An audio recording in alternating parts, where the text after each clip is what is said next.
Hey y'all, come on in the room. When I tell you, uh, this has been a morning, this has been a couple of months, man. There's a lot happening.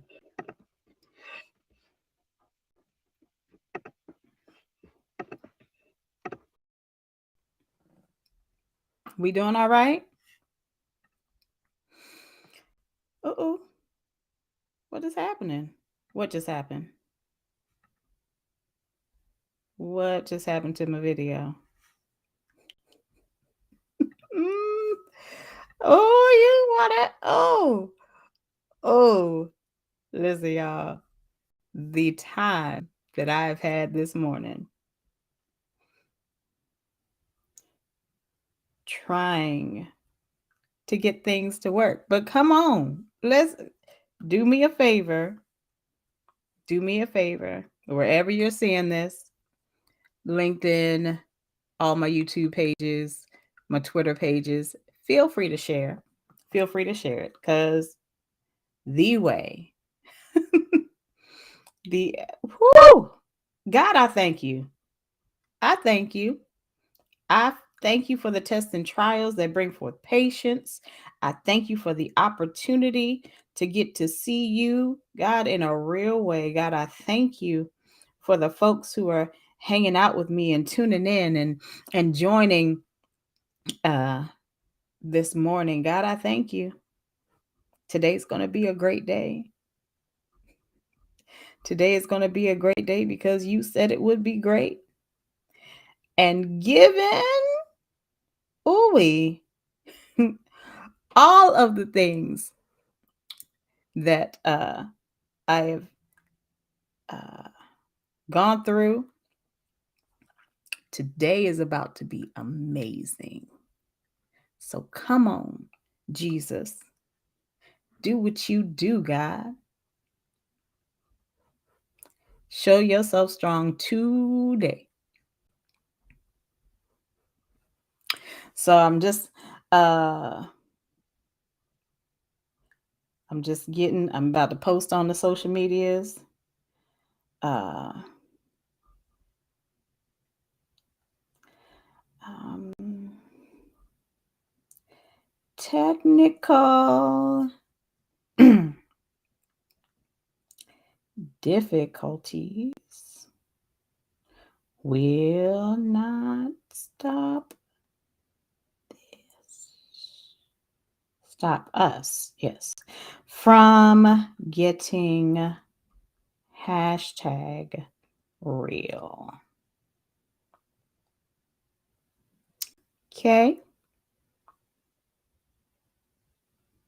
gonna do that. And we about to post.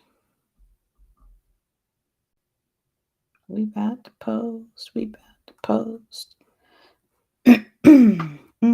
We about to post. We about to post. I think you can chat.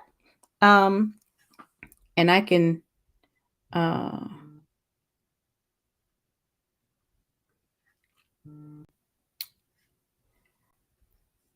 just come on in the room. Feel free to say hey to each other. I'm not sure where I can pull posts from at this point.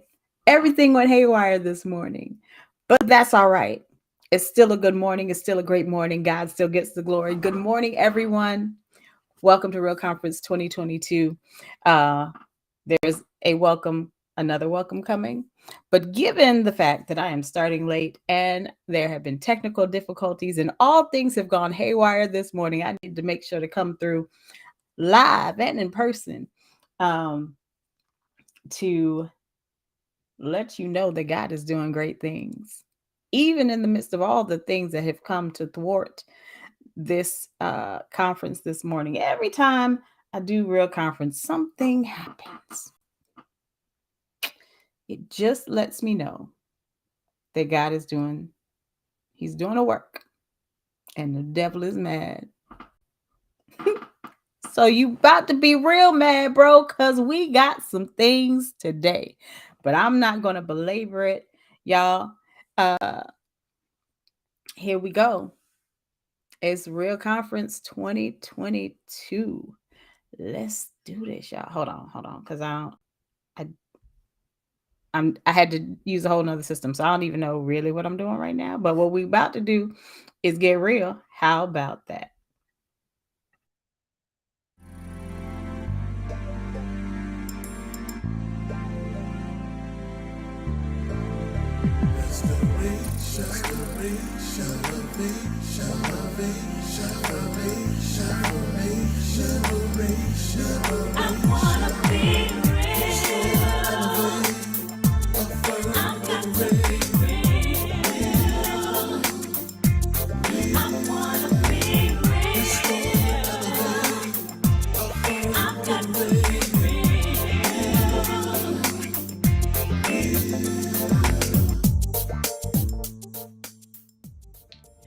Hello and welcome to Real Conference 2022. I am your host, Leisha Archie, and I'm so excited about being able to present this year's Real Conference to you virtually. Woo woo! You know, it's been an interesting few years, huh?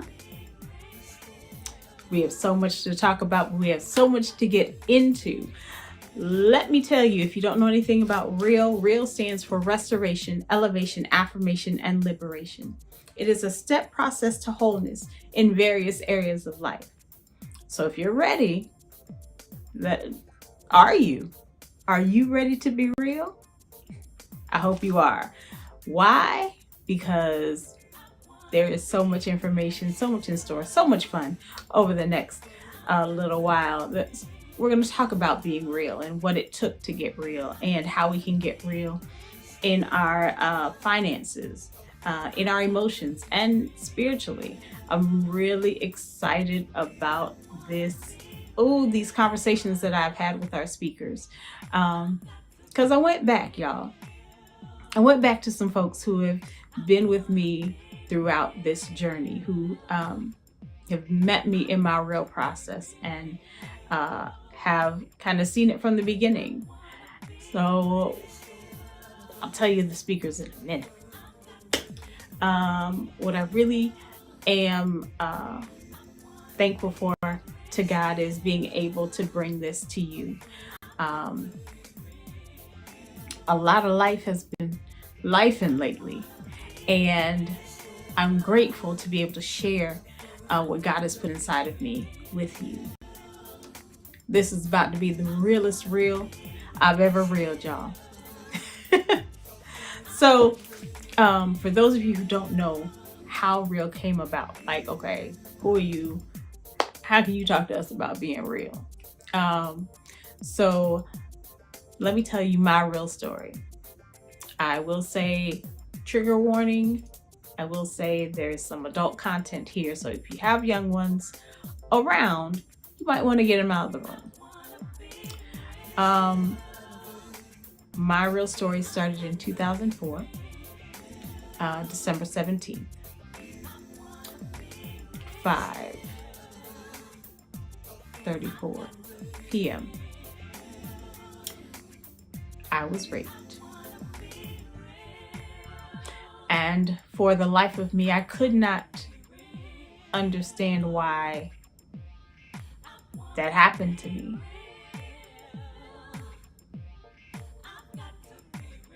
It was very difficult to get over. I didn't want to talk to God after it. I figured I'd get back to him at some point, maybe, but I wasn't fooling with him. And my real process came out of that. January 12th, 2005. God said, I need you to be real with me. And here's how I'll make you real. You have to be restored. And for me, it was in my emotions, in my mindset, in my mind, and just all of the places. Because I had been violated and I didn't know how to process that.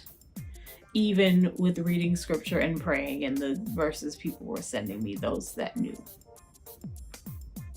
I need a little extra help. So went to therapy. Woo woo. Shout out to therapists, y'all. Thanks for helping.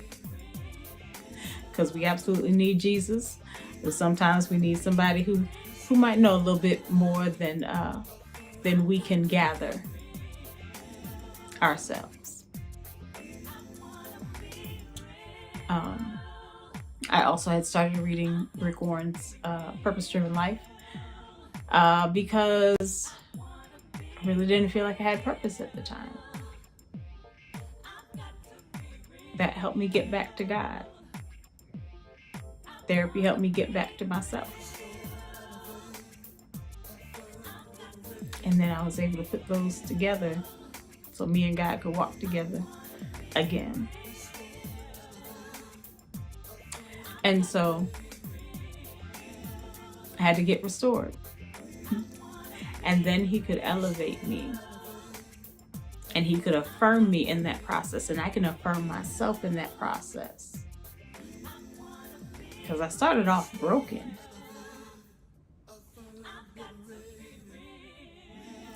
But once I went through the process of restoration, elevation, affirmation, and liberated, knowing that I could move on in life, that I could continue on, that I could be whole again, I was liberated from that broken place. And that has helped me since.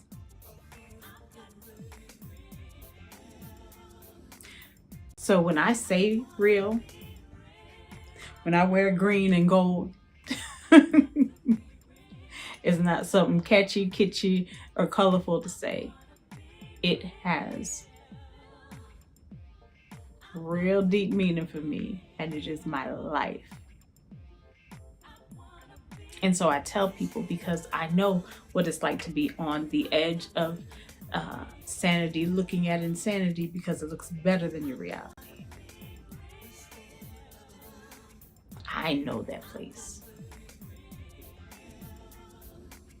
And so when God gave me real, he said it's not just for that, but there are so many other areas you can put it into. And as he's leading, I'm continuing to go, and I'm continuing to share and to help all of us be real. Because quite frankly, we all go through a process in life. Life be lifing. Life is lifing for me right now. As y'all can see, I'm donning a new do because I was recently diagnosed with stage 4 pancreatic cancer. You know, like God be doing stuff, and this just came to me like right now. Is that like it's, you know, I have things going in my life, but they be seeming real insurmountable. They be seeming real big, like, oh, like, you know, you went through a traumatic experience, but you made it. Even in my divorce, you went through a traumatic experience, but you made it because those things were devastating. And in this, even with a seemingly devastating diagnosis, because this ain't, you know, it wasn't stage 1, and it wasn't like, you know, one of the other cancers they be celebrating all the time, like, oh, people got are all right. No, this the one people say, hey, it was great knowing you. We had such a good time. But you know what? God is helping me be restored, elevated, affirmed, and liberated, even in this. So as I'm sharing my story, and as I'm talking to the speakers, and as we're having the girl talk, listen, if you don't get anything else, I want you to understand that there is progress in your process. That's what real is about. It is about going through the process and seeing the progress. Let's chart this progress in your process so that you can be restored, elevated, affirmed, and ultimately liberated to walk out your intended purpose, God's intended purpose for your life. So, if you're ready, and even if you're not, we about to get real in here. We're gonna start off with the girl talk. I had a Zoom conversation with my girls, Treese Whitley, Latricia Lofton Russell, and Miss Erica J. And we just came together. I have known Treese Whitley for almost 20 years, and big sister energy, and I'm definitely the little sister. And I'm okay with that. Take full advantage of it. But she's seen me through this process, and the different ways and waves of real. Latricia Lofton Russell and Miss Erica J. I just met them in July. Excuse me. When we all stayed together at a hotel, and fast friends. It's great to know that you've got people who you just boom click with. That's wild. So we had this tete-a-tete, if you will, talking about real, introducing real, and how real can, and will impact the world moving forward. So let's see what the girls have to say.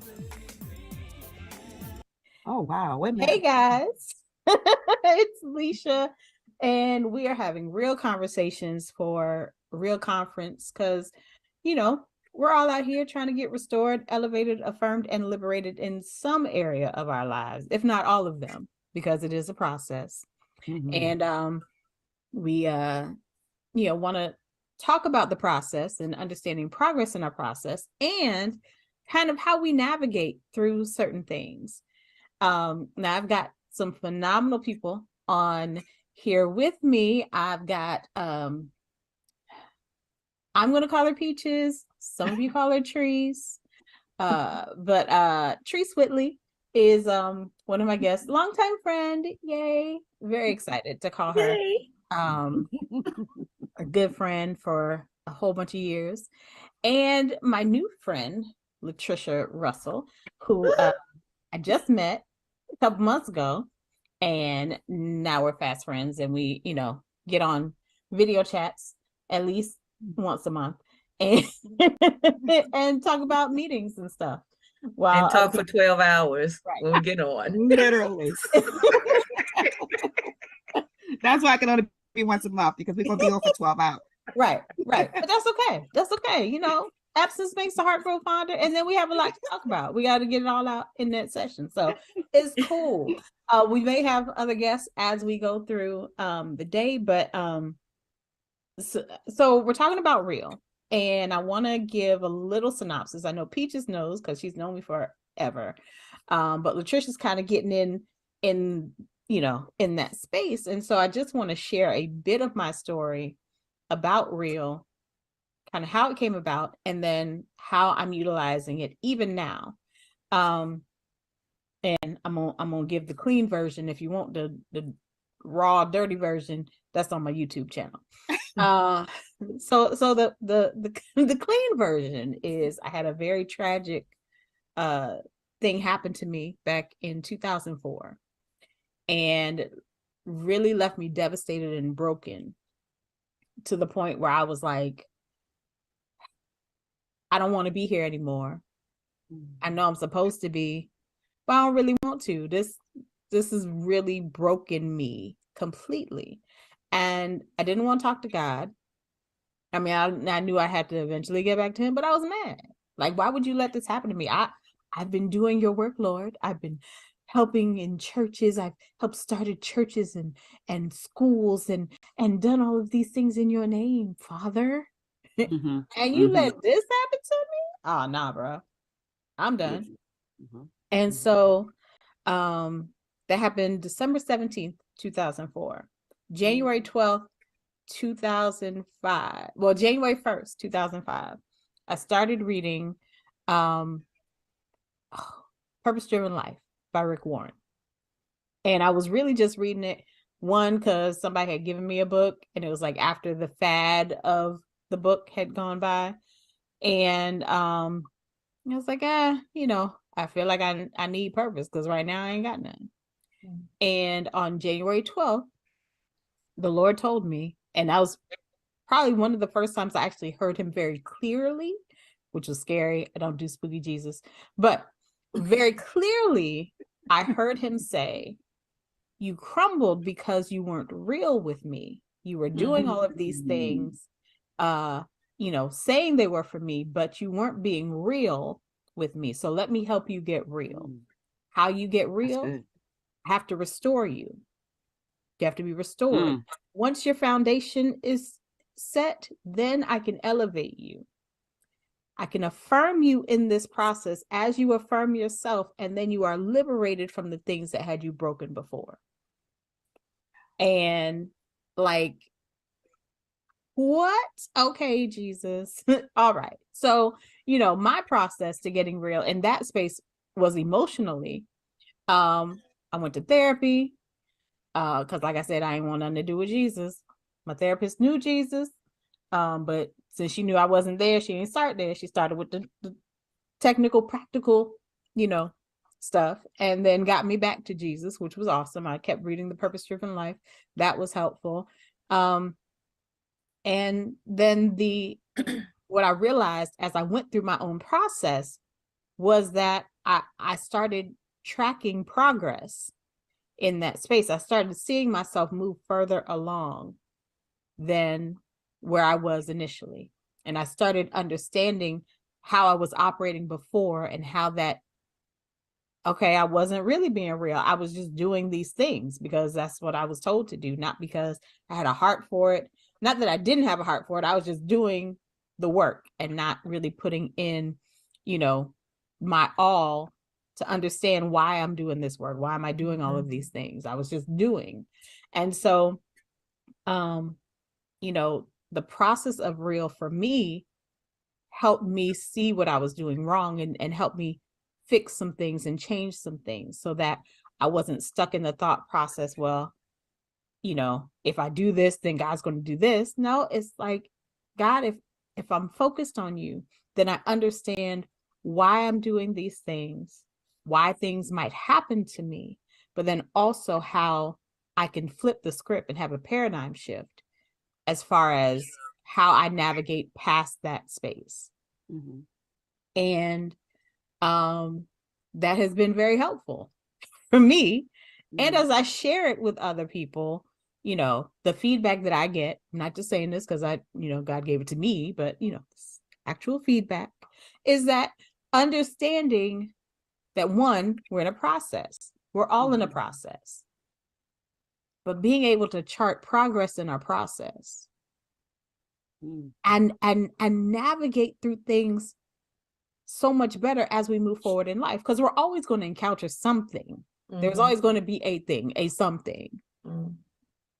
How do we do it better? How do we do it well? Like, I remember when I was getting divorced and like understanding I have to be real in this space for me and my kid. Like, I've got to understand that I have to be restored, elevated, affirmed, and liberated in order to be a better mother to my kid, in order to be a better Leisha, because I had lost Leisha. So I had to get back restored with who she was. And then I could be elevated, affirmed, and liberated to what God has called me to be and the things that he's called me to do. So it's taking that stance with that. And now in this space that I'm in now with, pancreatic cancer diagnosis, stage 4. And what I recognize now in this space, like I feel like I need a disclaimer, but it's not really a disclaimer. It really is how I feel. Like God is going to have to do it, right? He's going to have to get me through this process. But if I know that he brought me to it, then he's going to bring me through it. Like, not in a trite, churchy phase kind of thing, but like for real, like I honestly believe that. People be looking at me funny, like, come on now. Mm-hmm. This is they tell me they try. People, people have their own relationship with cancer, so it's like, oh, it's gonna be rough. Mm-hmm. I mean, I get that, but that's part of the process, right? Like, you're putting these toxins in your body to kill bad stuff. It's going to be rough. Okay, I got that. It's part of the process. Right. But we're going to chart progress in this process, right? We're gonna elevate from this place. We're gonna believe God for a thing, that He's going to do it, that He's going to help me get through this process, Right. and see progress in the process, not just in my physical body, although I'd like that. That'd be great. Thank you, Jesus. Right. Right. But also, like, from an emotional standpoint, from a spiritual standpoint, even from a financial standpoint. I don't know how that's going. Well, maybe it's going to work because the Real You is a 501c3 or tax exempt organization. Whoop whoop. Just gonna put that out there. Whoop whoop. So yes, feel free to send in your donations. Amen. That's right.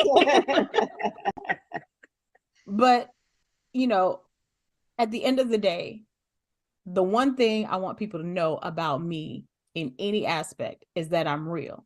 Like, you're gonna get Leisha, you're gonna get me how I am, and I am, in certain areas, yes, I am real. In other areas, I might be under the R. Who knows?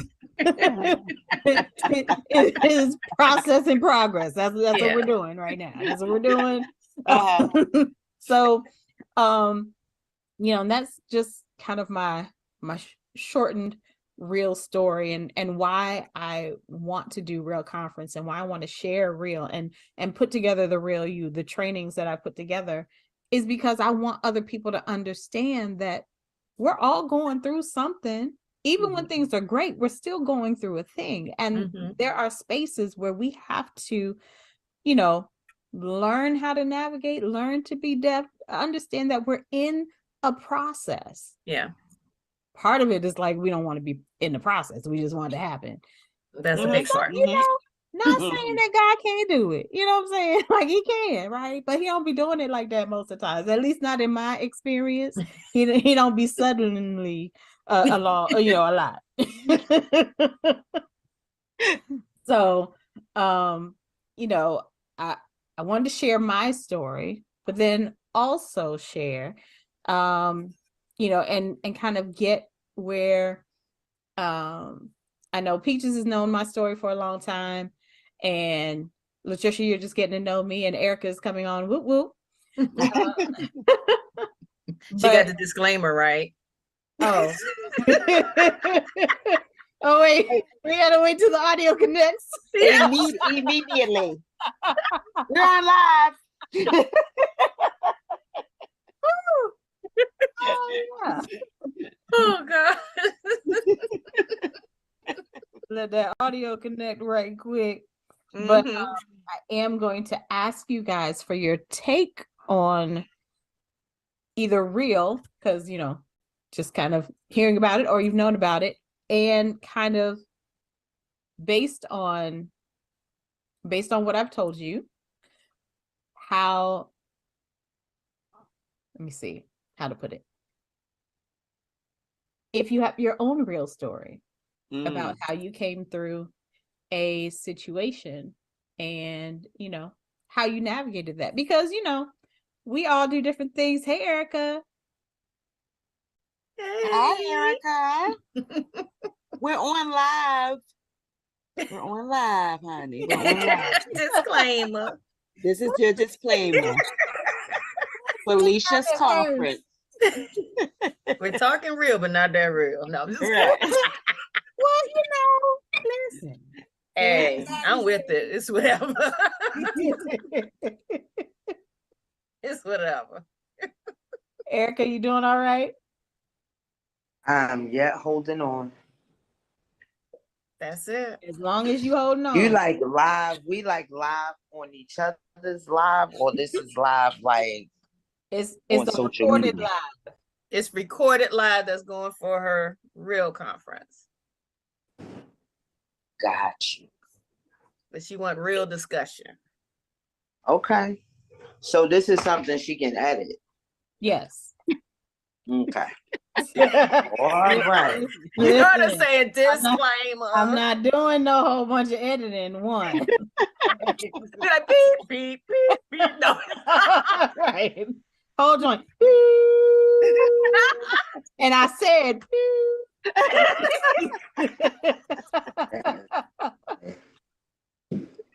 I don't know why y'all can't see me. Why we can't see you, girl? I don't know. You push your video button. Hold on. Is it red? Uh, Or line through it? woohoo, There there you No. There you is. what y'all on here talking about? So I'm gonna have to give my story again. Uh-oh. You don't have to. I can rewind. Well, no, because then I need your and because I'm gonna need your real story for the video. So I'm gonna give the Cliff Notes version. The Cliff I don't Notes know of if the you Cliff want my Notes. real version of any of my stories. I do actually. I feel like it would It gets no realer than my life, child. When this book movie come out, woo, child. Listen, I think we all could have movies because we done all been through some some stuff. That's right. But okay, Cliff Notes version, Erica, is that real conference came from a tragic situation that I had to get real about. I wasn't real with Jesus, so he told me I had to be restored so I could be elevated, affirmed in the process, and liberated from whatever was holding me back before. So your real name is something else? no. Lord have mercy. She came partially real. Real quick. She just said it came from a tragic situation. Yes. The real conference. Yes. She's not a witness protection. not doing all these videos and stuff. I couldn't be. And you have your original body parts. Most of them. The ones Jesus gave you at birth. Most of them. Okay. Yes, most of them. Okay. All right. So the question I asked as you were coming on, was how I want to know your real story. What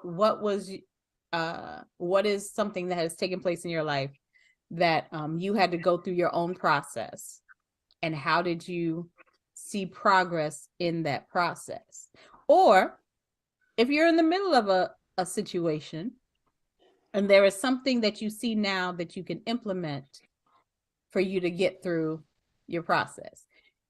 You can think about it for a second, because I'm gonna start with Peaches and then Latricia, then I'm gonna come to you, Eric. Yeah, make me last, because child, I'm loaded. Okay, so we're talking about being restored, elevated, affirmed, and liberated. Mm-hmm. Correct? That's what real stands for. Mm-hmm. I guess I can start with where I am right now. just I've been through a lot. Lisa and probably Latricia knows a little bit of my background. Sexually abused, physically abused, all the abuse, emotionally, mentally, gone through it all. Was at a point in my life that I felt like I was whole. You said whole? Whole. Okay. Felt like I was whole. Okay. But when you were sharing your story, and I was trying to go through the being restored, being elevated, I was like, okay, check. Being affirmed, I was like, I don't know about that. At least I didn't feel like I was being affirmed. How about that? If it was being done, I guess I wasn't receiving it. because I was still in an empty place. And then that's when I met Darnell. Yes, my ex-husband. That's when I met Darnell. And so I thought when he came along that I needed that type of affirmation and not the affirmation from God, when I was needing it from God.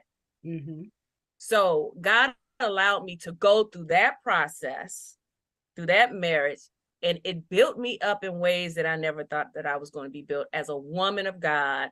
And then to know my worth finally in life, to bring me to the point to where I am now, knowing that God is the one who has affirmed me in each and every area of my life, every gift, every calling, every skills, every talent, every ability. I have always, and Alicia know me, I've always doubted myself. I've always, I had low self-esteem for years. And so to be in this place that, of course, sometimes you get in a stoop and you be like, I ain't feeling this. I don't feel attractive. I don't think nobody want me, that type stuff. But overall, I know who I am, and I know I'm not going to settle anymore, especially after what I've gone through. Amen. Because I do know my worth and I know my value. And I can see red flags now because I am liberated. I am definitely free. This isn't red, they're flag, baby. Yeah. I am definitely free. So this blessed me because I've been feeling a kind of way the last couple of days, just in general. And I've been feeling alone. I shared that with somebody this morning that I feel alone. And though people are around me, people love me. And it's not even lonely. I'm not lonely. I just feel alone. And I know that's a part of this process. That some things I just have to truly lean, depend, and trust God. So that's where I am right now of receiving my real. It's truly real in this moment. But you know what? That's real good because you're discovering things about yourself. You're learning about your own process, the things that you went through that you realize, oh, I felt this way in that situation. I don't feel that way here. Because what I learned in that space is that I didn't need affirmation from man. When God affirms me and I agree with what he's affirming in me. Yes, that was the big part. I can move forward. I can move past that space. I don't need him or them or whatever, you know. Exactly. The context is. Yeah. But you know, all in all, becoming real is about really understanding your journey and what your journeys have taught you and how you navigate differently now because you went through certain situations and you learned or you relearned something that you didn't get initially. So, Latricia, what is your real story? Okay, I guess sitting here, I was thinking, like, which one? Because they're like all of you on here, like there's so many that we can pull from. But on the other hand, that did remind me, you know, I made it through the other one. So thank you, Jesus. That is confirmation that I'll make it through this one. You know what I'm saying? And so being real, I'm sitting here now and I am about 2 weeks away from my daughter's crowning anniversary, meaning the day that God called her home. And so with it becoming fall and being darker earlier and all of that puts me in the mindset of that day. And I find myself sad. I find myself irritable. I find everything bothers me. I find like just all of it. I find being angry. I find questioning, just point blank period. But I also, it seems to be that the way my life is set up, I'm even busier now than I normally am. So I feel like I don't have the time to process this. So so now I just have to sit in my realness, you know what I'm saying? And of course, you know, my other daughters are walking through what they're walking through and still trying to be a great mom.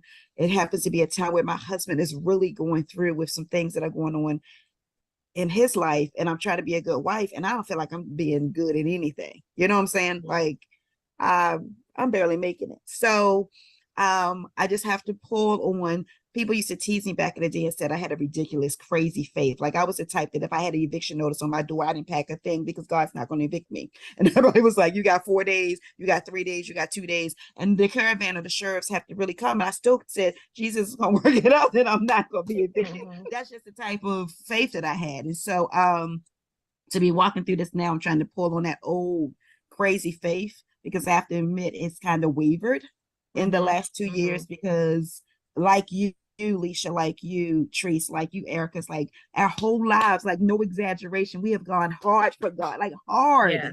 And like God has used us to walk people through different things. And so now, God, for you to allow this to happen, like all of you, it's like, wait a minute, what? Like, yeah, angry, angry, questioning, and then people telling me to pray.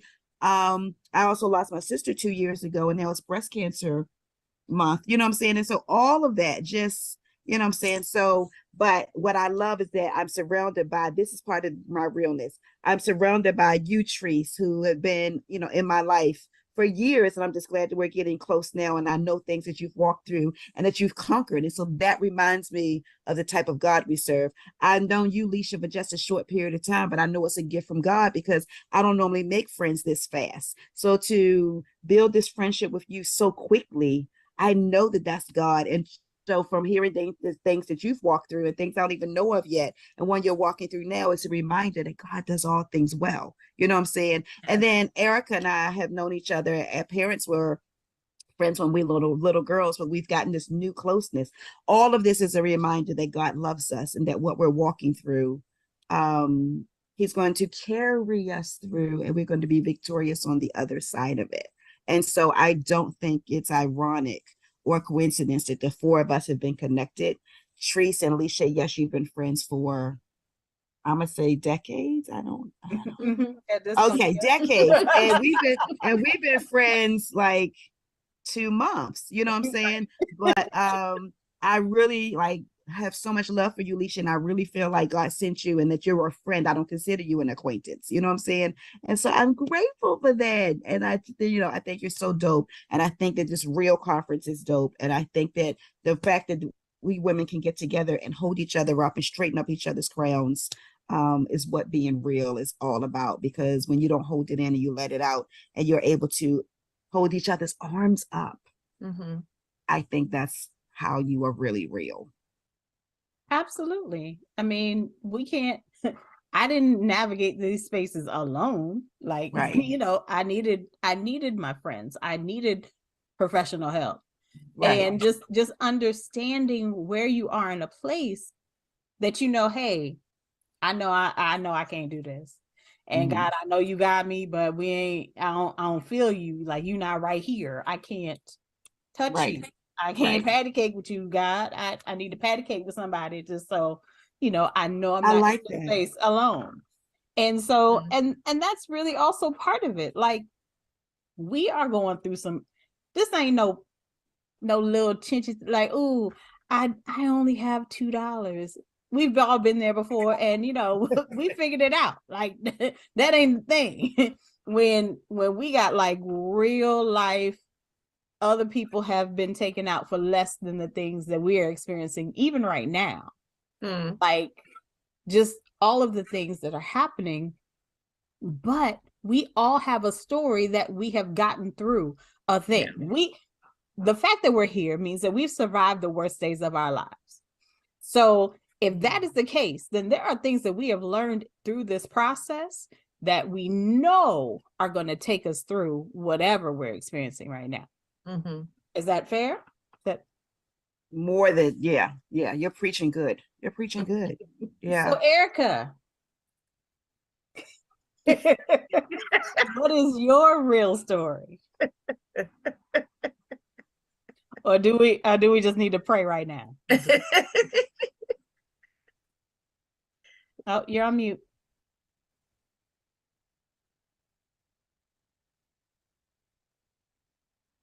And she just talking.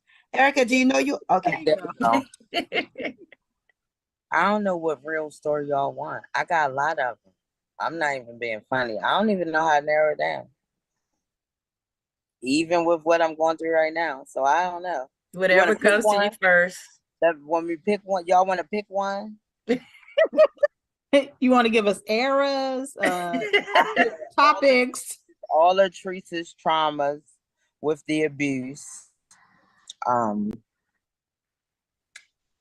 had a baby by a married man. What else? I spent the week in the psych ward. I don't know. And I got more. How many y'all want? I've been in shootouts. I've been in raids. What else? What y'all want? So out of all of those, Ain't no out of. They all on the same level. So just pick one.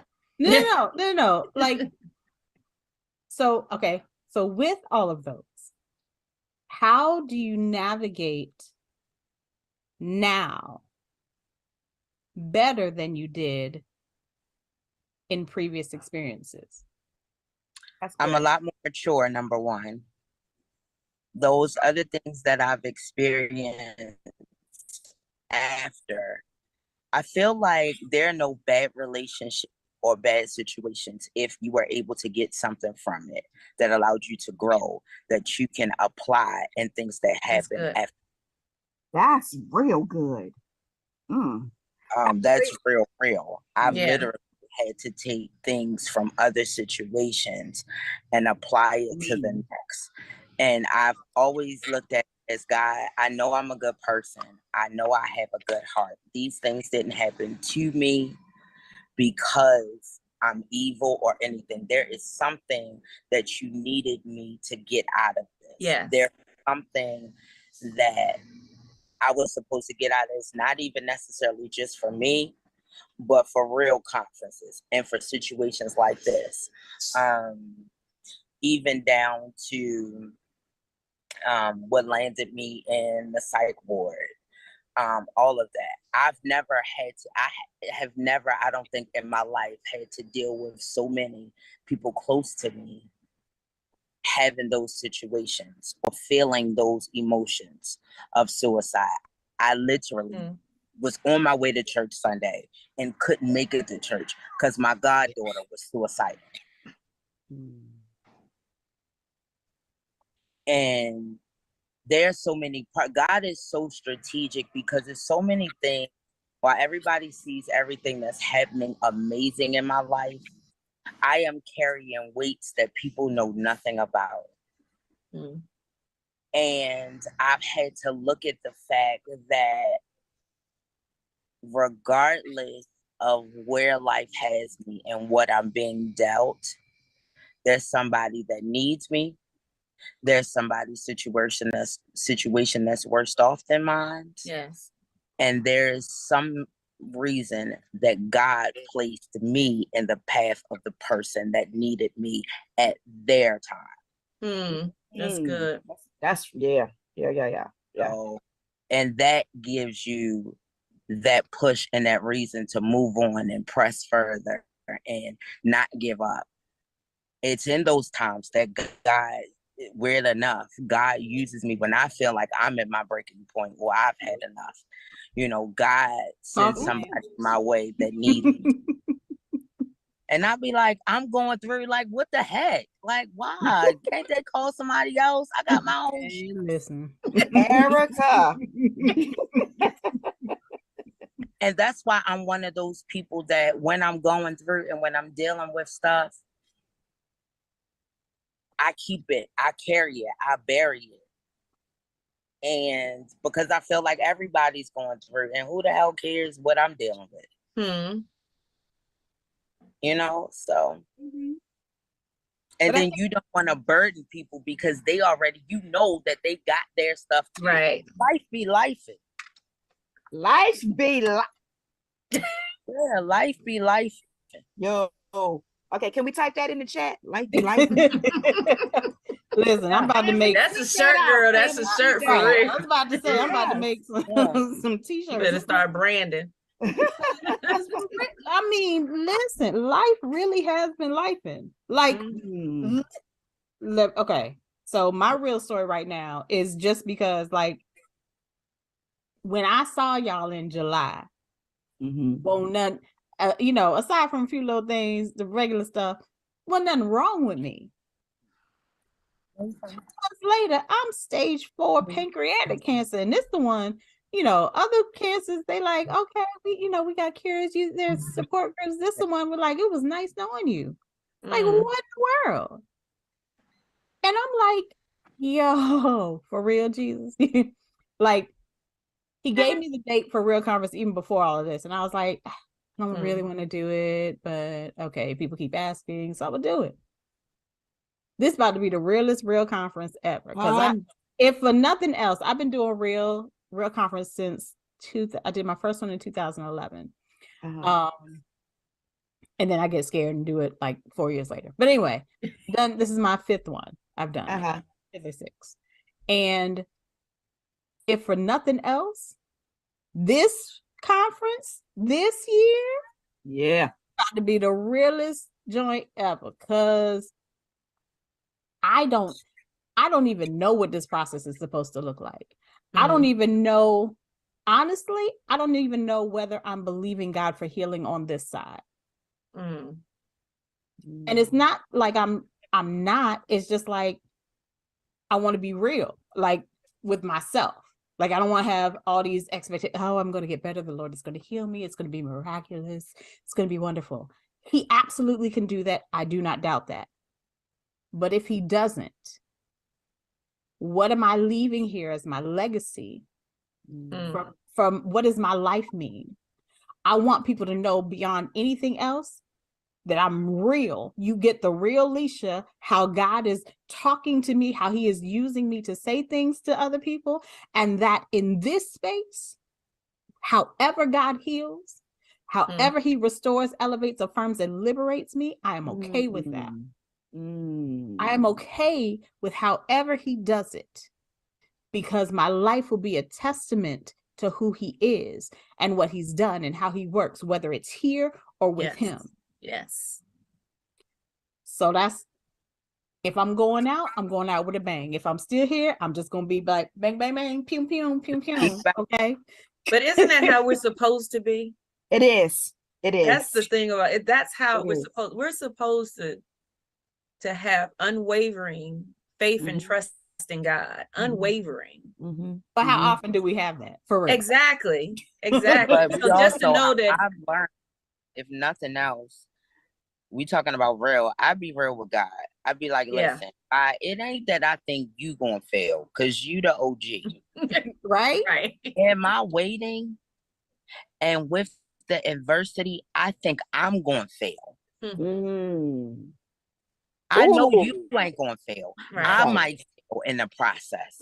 So I need you to either give me a confirmation, give me a sign, give me something, because we all get to those points where it's like, I can't take no more. Ain't that my faith in God ain't good, it's all that, but I still got to deal with all of this. I have to deal with my reality. I have to deal with what is slapping the right and the left side of my face at this moment. Because it's always multiple things. God just do too much when it comes down to me. He don't never just give me little stuff. He don't just be like chilling. He gotta be all weighty and be all, God, you can give me some chill stuff. I'm saying it too. For real. Or can I just have a break? We've shown you we trust you. We've shown you we love you. We've shown you we're gonna worship you no matter what. We've shown I ain't going nowhere. You won't let me get a BBL because my 1C count won't go down. So I'm not BBL. Brazilian butt lift. Why are you? Is that what it means? Yes. Yes. Where he gonna take the fat out my stomach and put it in my booty, and I'm gonna look like J-Lo. He won't even let me get that. I paid my deposit. I had my consultation and everything. They told me my A1C count is too high. Oh, because I'm stressed out. But if I had a fat booty and I might turn some more than the wine, you might be dangerous then. She will definitely be dangerous. You already too much. If I give you a fat booty and a flat stomach, you probably not even gonna be saved no more. Right. So yeah, he knew that. He gave me that same story. So he told me to. I asked him. Oh, I just gotta go with my smile and my legs. If they don't like in my personality, if they don't, and my boobs. If they don't, them four don't work, I don't know what to tell you, bro. I can't with you. I ain't never wanted something so bad in my life. Had the I'm money. with you. I saved up for my Had stomach the last money. year. I know, didn't I, No, Alicia? baby. Yes. When my I mother was trying died, to get this let me stomach keep it a buck. gone. We talking real. The first thing I did was got my gap fixed. When my mother died, I hated how my teeth looked on camera. So I got my gap fixed first. I said I wanted my gap fixed. I said I want my stomach done and my booty done. He let me get my gap fixed, glory to God. He did let me get that, but he said that booty and that flat stomach, you're not gonna ever wear clothes. No, I'm not. I'm going to church in a bodycon. I'm going to be that Juanita Bynum was talking about. I'm going to be her. Oh, I And can't I'm laugh this hard. and I'm praise him in my red bottoms. Period. I told him I would praise him if he just, I just need I to push told it down him and I'm slide it never- around. Right. Come on, God. Yeah. You said that you would grant us the desires of our heart. And Come that on. was the desire of my heart for real. Mine too, girl. That money long gone. Yeah. And they took my little $500, my little deposit, And kept it.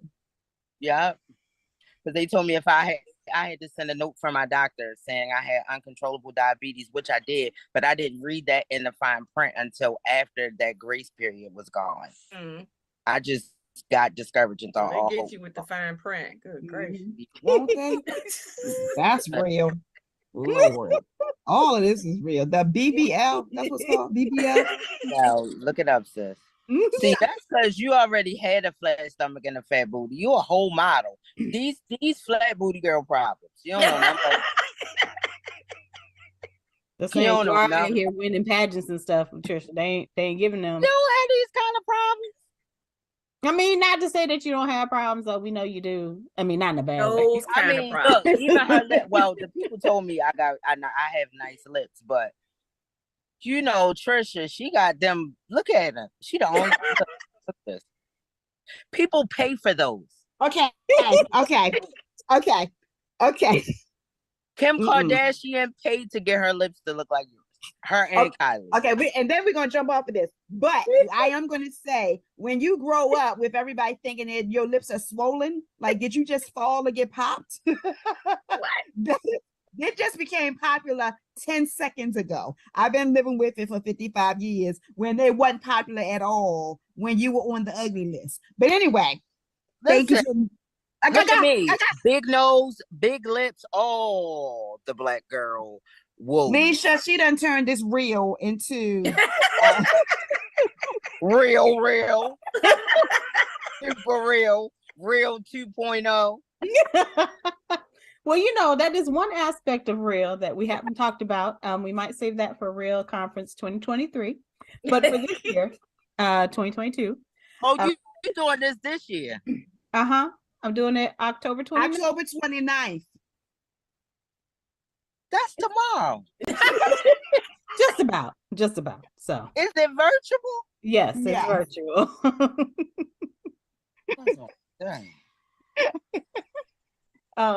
But yeah, like we are this has been good. This has been great, you know, just sharing our real stories, because we all have them. We all have multiples of them in different areas. And if anybody run out of any, I got more. Go ahead. Right. Listen, we all could have mini series, books. That's true. Pamphlets, business cards with the QR code that they can read the rest of the story. But the one thing, the common thing that we have is that one, we're still here, and that we have gotten through lifing, and even though it might be lifing right now, we know beyond a shadow of a doubt that God is able, that he can, that he has, and I have a sneaking suspicion that he will. Yes. So, you know, that's really what I want to drive home with folks and those who might not understand real or like, what's it all about? We have all gone through a process of restoration, elevation, affirmation, and liberation in some area of our lives. And usually in these areas, I normally deal with emotional, physical, financial, and spiritual. And we're usually not real at the same time in all of those areas because Right. it's a process. And then when we get liberated in one area, in that one thing, there's something else that we're going to have to get real in because now we've gotten over that. But now there's this that we haven't experienced before, or we saw it kind of happen in the last scenario, but now we can employ the things that we learned over here. And now we can navigate a little bit better. We can go through things a little bit better. Even when things are hard, we still have a hope that we will be liberated from this space. That we, even if we encounter this exact same situation again, it ain't going to go the same way. Yeah. Because Amen. That's true. we already know that we can make it. We already know we can get through. We already know we can overcome. We already know that, okay, hard situation. What does restoration look like in this space? What do I need? Lord, what do I need to be restored? How can I get back on even keel? Because that, wobbly is not, we already know that ain't it. And that's not going to get us anywhere that we need to go. So, the fact that we all have stories, we all have a lot of stories, and we are still here to tell our story, is testament to the fact that we've all been real at some point in our lives, and we are yet becoming real in our lives. And just to see in the short or long amount of time that we've known each other, that we can help each other through our real processes, that we can encourage each other, that we can hold each other up, that we can pray for each other, that we can call and talk offline, not recorded, and no one that is because I can't cuss on this, right? I mean, technically you can. It's not like a churchy thing. Okay. Trying to keep it down, but just hold on to that till I turn the record off.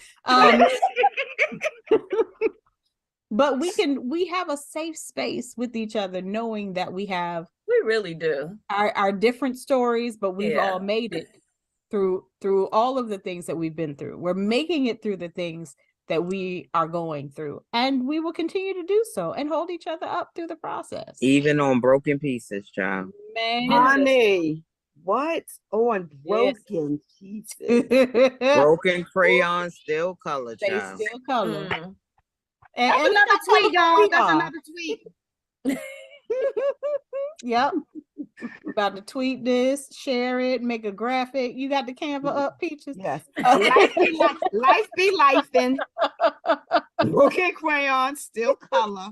Yes. And a few more things. Oh, hallelujah. Well, thank you, ladies, so much. I didn't want it to. It's over? Yeah, we're done. Oh man. Too much. What I'm saying? We gotta let them come on to our own channels, and they can find out more about us and be part of and support the things that we do. So before we go, if you ladies could share, your social media or what you want people to tie into with you, and so how they can support you, things that you're doing, because I know we're all doing amazing things. So Peaches, I'll start with you. I don't know what to start with. Let me start with my foundation, Peachtree Foundation. That's what I'm going to go with. Whoop. You can check us out online at our website, peachtree-foundation.org.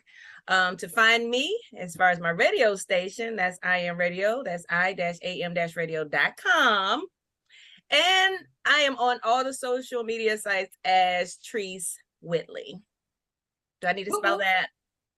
Do it just in case, because it might be somebody who don't know how to spell. T-R-I-C-E, Treese, W-H-I-T-L-E-Y, Whitley. Thank you so much. All right, Latricia.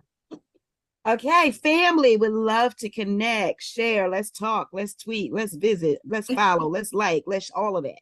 And so my name is, I'm right here on the screen, Latricia, like Patricia, except with an L-E in the beginning, Lofton Russell. And on everything, on Twitter, on Instagram, and on Facebook. So let's connect, y'all.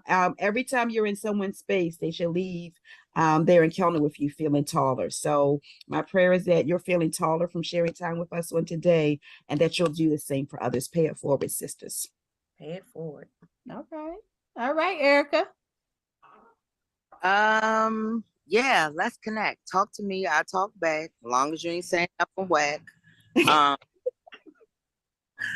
I'm always doing something. I'm out here in these streets, just trying to leave a legacy in their heritage that somebody may be blessed, encouraged, uplifted, had the strength to move on and fight another day. I am Miss Erica J on everything. That's with a C and a K because my parents couldn't figure it out, so they gave me both. Miss is spelled out. That's MISSERICKAJ on everything. Instagram, Facebook, Twitter, TikTok, all that good stuff. Whoop, Yeah. whoop. And you guys can follow therealyou.life.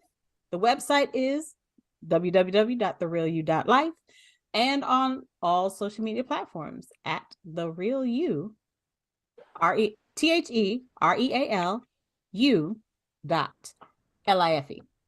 And you can connect with me there. And I look forward to, continuing to experience each other's stories, experience how God is moving and doing things in each of our lives, and that even while we're going through, we have each other to encourage each other, pray for each other, strengthen each other, to call and say things that we can't say in public to other people, because that's needed to in our real process. That is also a testament to how we are making progress in our process, when we can call and not cuss the whole time. Come on, son. Listen, I'm so much better. She's so much better. As a journalist, I have learned to use my journalist words versus those other words, because I have a good extensive vocabulary. My mother could cuss you out and not use a curse word, but she wish she'd have just punched you in your mouth. I want that kind of glory in my life. That's the glory you want. And will be smiling the entire time. Yes. Call you some other things, and then at the end call you a child of God.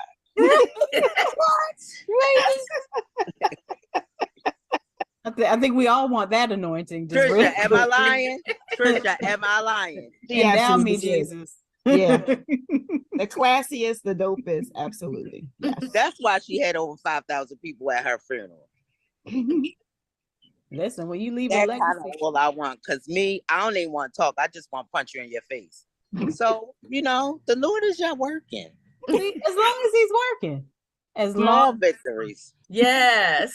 I ain't had handcuffs on in a long time. Oh, glory, God. Glory. Yes, glory. Y'all don't know how good that is to me. Yeah. I ain't had to be restrained or put in the back of a police car in a long time. That's a victory. That's real. And that's real, for real. And we want, because we want people who are watching and listening in, or this has been shared with, to understand that wherever you are right now, your tomorrow can be different. Wherever you are. They say queens shouldn't swing. Yeah. But these Negroes out here, what shouldn't swing? Sometimes don't give you queens a choice, shouldn't swing. Queens shouldn't swing. Queens. But this one will. Not anymore, Erica. Not anymore. Right. Deliverance is nigh thee, saith the Lord. That's right. Speak it.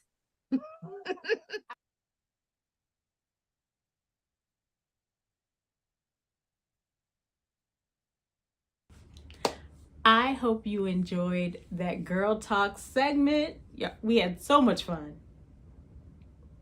Especially after I hit stop. Just saying.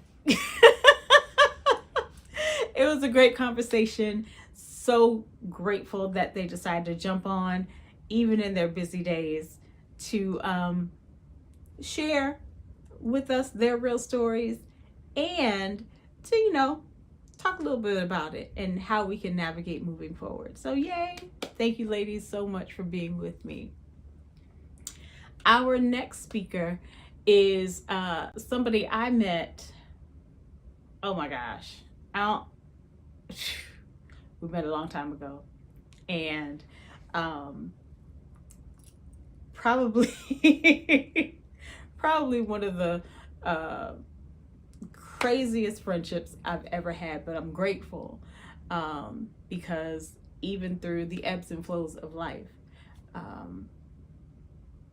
just seeing how God has worked in both of our lives, and I'm so grateful to introduce a new speaker to you.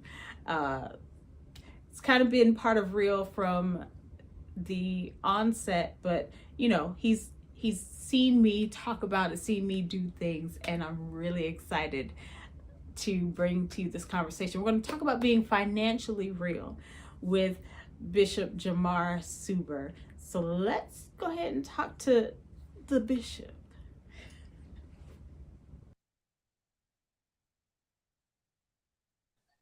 Hey guys, it's your girl Leisha, and I am so excited for Real Conference 2022. Have some amazing people who have agreed to join me, and I'm so very excited about it because I having a conversation prior to hitting record. We were talking about kind of it being a full circle, and I'm pulling in my people I know that have known me through this real process. And this gentleman here has been there, probably from the beginning. I met him many years ago. And I'm very excited that he has agreed to be part of Real Conference 2022. Y'all make some noise for Bishop Jamar Suber. Man, thank you for, just, you're saying I agreed to, but I'm honored. I'm honored to be a part. I remember you were having discussions about Real, and, it has always been something that I desired to connect to. I just had never shared that with you. So to connect with the journey of Real at this point of your journey, it's humbling, it's emotional, and it isn't just something that I'm doing, It isn't just something that I just said yes to. I feel like our paths crossed years ago for right now. And that's great. Like I remember meeting you, and I was like, okay, all right, this dude. Just because you've always been like doing something. You always in something. I think what will we do? Because I met you through John Scales.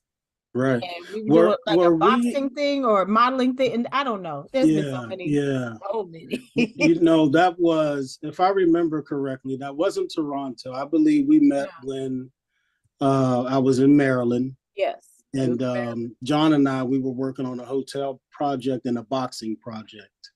Okay. I remember boxing. So yeah. But there've been like, we've known each other a very long time. Yeah. Almost 20 years. That's crazy. Yeah. That is almost 20 years. Yep. Yeah. In all the life we've lived together, I think the greatest thing, especially at this point, is, that we both really love Jesus now. This is awesome. Yeah. So we say for real now, as we say, right? I think, just kind of when we were talking before we got on video, record, just thinking about how we've been connected so long and watched each other's ups and downs and ins and outs, and right. But we're very deliberate and never tossing each other to the side, which you don't find nowadays. As soon as somebody does something adverse to what you believe or your path, you kick them to the curb and keep it moving. You and I, we had our times we weren't in contact, but every time we reconnected, it was just like yesterday. And I'm just honored to be connected, Leisha. I am too, Jamar. You're a pretty cool bishop. Thank you. You know, I'm still getting used to that because I you know. always I just been know. Jamar, and then you Yeah. decided to love Jesus and Yeah. all that Yeah. stuff. I mean, it's great. It really is. Right. Yeah. Yeah. Yeah. It's So, something, man. but for those who do not know Mhm. who you are, Yeah. just give us a little inkling, a little background Yeah. Yeah. on you. Well, born and raised in Pittsburgh, Pennsylvania, Mhm. to David and Helen Suber. So when I say who am I, I'm the son of Dave and Helen. I'm a father. I'm a husband. I'm a businessman, and I oversee the Complete Vision Church. Um, I think so often we get caught up in these titles that man gives us that we lose our balance and forget who we are. Who are you inside? Mhm. Who are you when you take the ring off, or if they erase the title next to your name, who are you? And Mhm. that's really something that we have to pay close attention to as human beings. But that's who I am. But that's so true because I remember at one point in my life, I was like doing so much, and on my Mhm. email signature, I had all the things. I was like director of marketing, director of this, founder of this, blah blah blah. And Yeah, yeah, first of all, I was doing too much. Okay, I don't yeah. need 13 lines in my email signature. But then Hmm. I was like, let me take all that out and say, Yeah, all of my titles don't define me. God does. right. And I personally had to have my own paradigm shift just to be able to do that. Cause I Yeah. thought yeah, people want to know all the things I do because I do a lot and Hmm. I do. Yeah, And God has yeah. gifted me in so many different areas and I'm grateful for that. But that doesn't have to be at the Hmm. forefront. That Yeah, doesn't define who Leisha is because Leisha is more than those titles, way yeah, more. yes. And I think that's what God has been showing me. Like I'm Hmm. way more than any of that. But in order for me to get to that point, I had to be real. I had to be That's restored it. in my thinking. Hmm.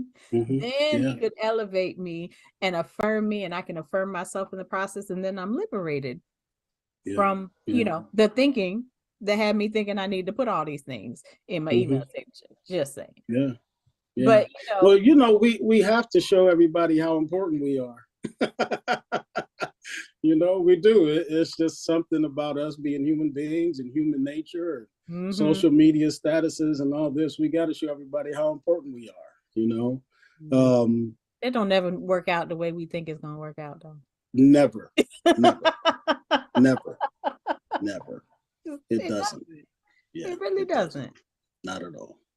But we're Not talking at about all. being real. Yes. And since you've known me most of my Hmm. real journey, Yeah. I Yeah. want to know what your perspective is on a real. Hmm. My perspective on real is persevering. You know, I remember, man, probably 13 or 14 years ago now, I probably went through the realest part of my life, which helped mold me and all of these things. And there were times when I would reflect and think on some of the conversations we've had over the years. And I would think about how remaining true to yourself, true to who you are, feet planted firm on the ground, no matter what. And that's what brought me through, you know. So, even when you had spoken the other day and we were talking about me being part of Real Conference this year, I reflected on some of those conversations. And, you've been one of the realest people that I've known in your ups and your downs and your proud moments and your not so proud moments. So real is perseverance, persevering through. That's good. And thank you. Yeah, Because you're welcome. I don't even think about it like that for me. Like Yeah. I get what you're saying. Thank you. Because I never thought about Yeah. that. Like I'm just like, Mm-hmm. hey, this is just me. Yeah. I gotta be real. Yeah. This is how I Right. get through things. This is how I help others get through things. So Mm-hmm. Yeah. that's Yeah. cool. And Yeah. you know what? I hope that is that is a continual part of real Yeah. Yeah. perseverance. It will be.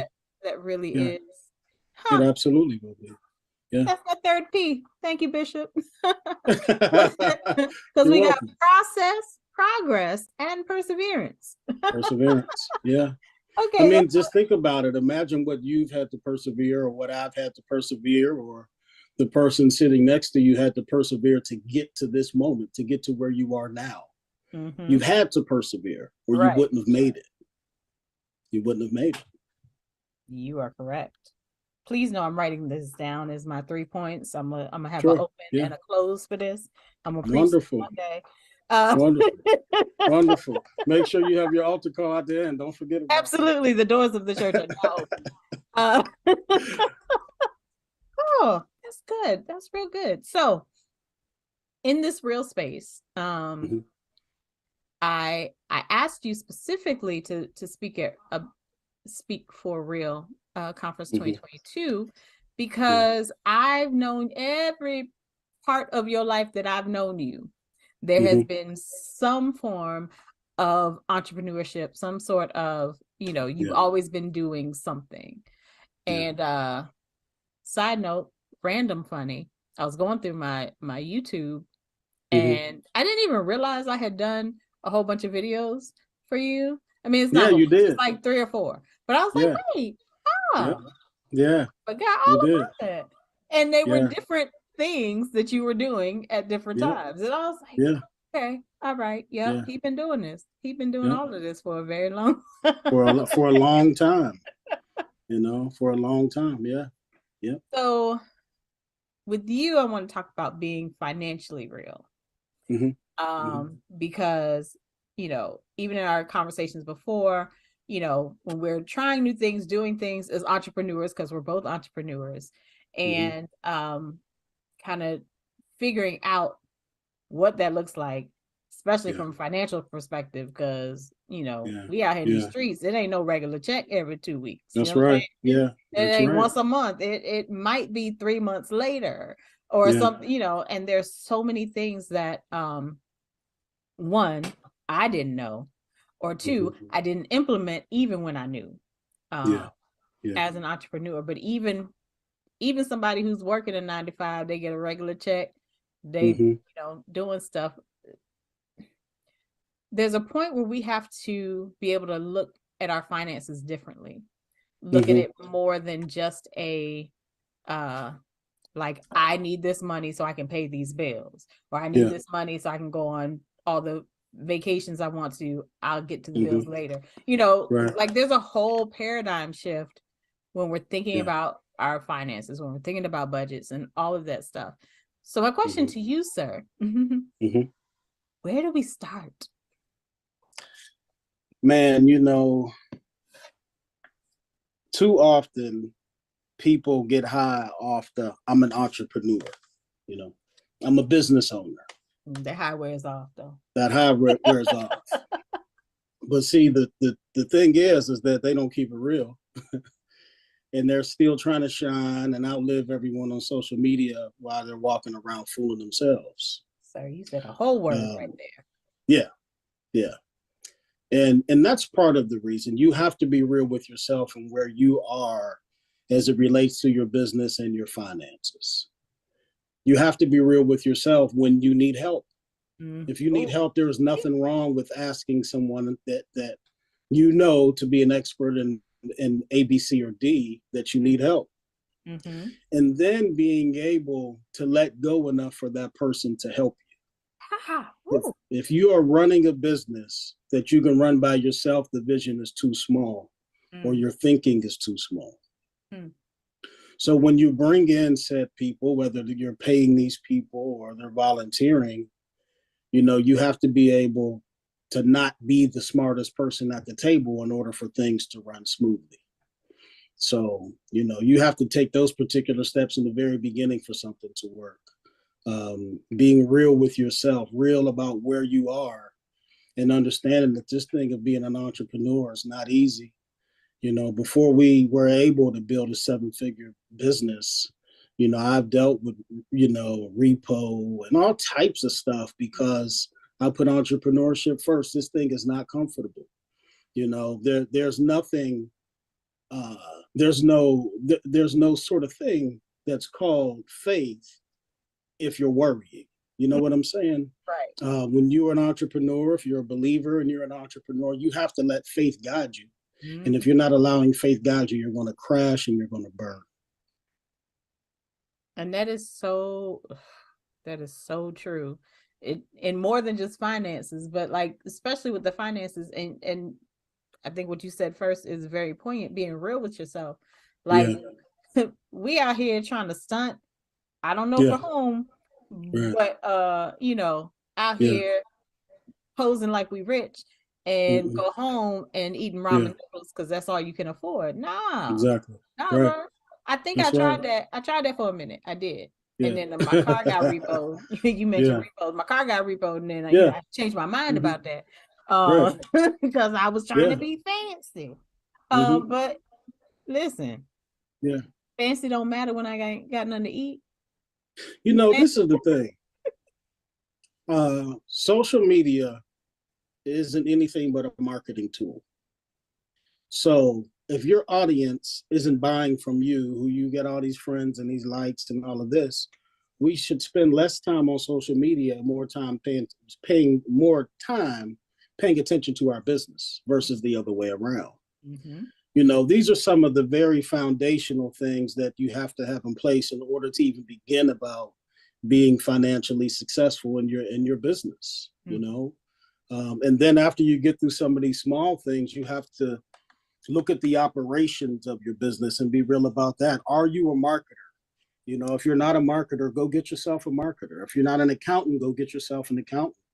You know, you have to be real when it comes to your skill set, what you can do, what you can't do. And you can't be so proud that you put your ego and your pride before your business success. You know, it takes a team. You know, everybody wants 5 figures, 6 figures, 7 figures. It takes a team, you know. It really takes a team, and it takes someone dropping their pride and dropping their ego to be able to get their finances together in their business to even, you know, think about some of these next steps. And that is so poignant because we get all excited when we want to do a thing and we know we do a thing well. And we're like, we got to tell everybody, we got to show them that we are doing well in the thing that we do well. And just whole life just be shambles. But you trying to let the world know, usually via social media, that all, you know, you doing it. You doing a doggone thing. And those people aren't buying from you. They not. They aren't spending money with you. Not at all. So you have to, they just, half of them just looking. They're not clicking or doing anything. Right. But, you know, likes, you can't deposit a like into your bank account. You got to put your efforts and your energy in the place that's going to be money-making activity, not just posting on social media just to post. Right. So since we're talking about this, we started off, you know, we got to be real with ourselves. As far as the whole process, like what the business looks like, what our money looks like, how we need to do it the right way. So that's where we start. Yeah. What is the process, and what do we need to implement in order to be successful? Okay. So let me start by giving you a little story about how I started in our main business, main business being security. So I was down at the Jacksonville landing, had just finished a speaking engagement, all these people, it was wonderful, great hand claps, news, all of that stuff. But when I walked off the stage, I was empty. You know, I felt like there had to be more than just walking off the stage. So I began to research and figure out, okay, what can I do to really dig down into my purpose? So I looked around at a lot of different ways, and I landed in the security industry. For one, I looked at JSO, which is Jacksonville Sheriff's Office here in Jacksonville, Florida, because I wanted to do something that was more community driven, connected to the community more so. But I'm an entrepreneur, and I knew the entrepreneur calling was going to hit after I was in there for a certain amount of time.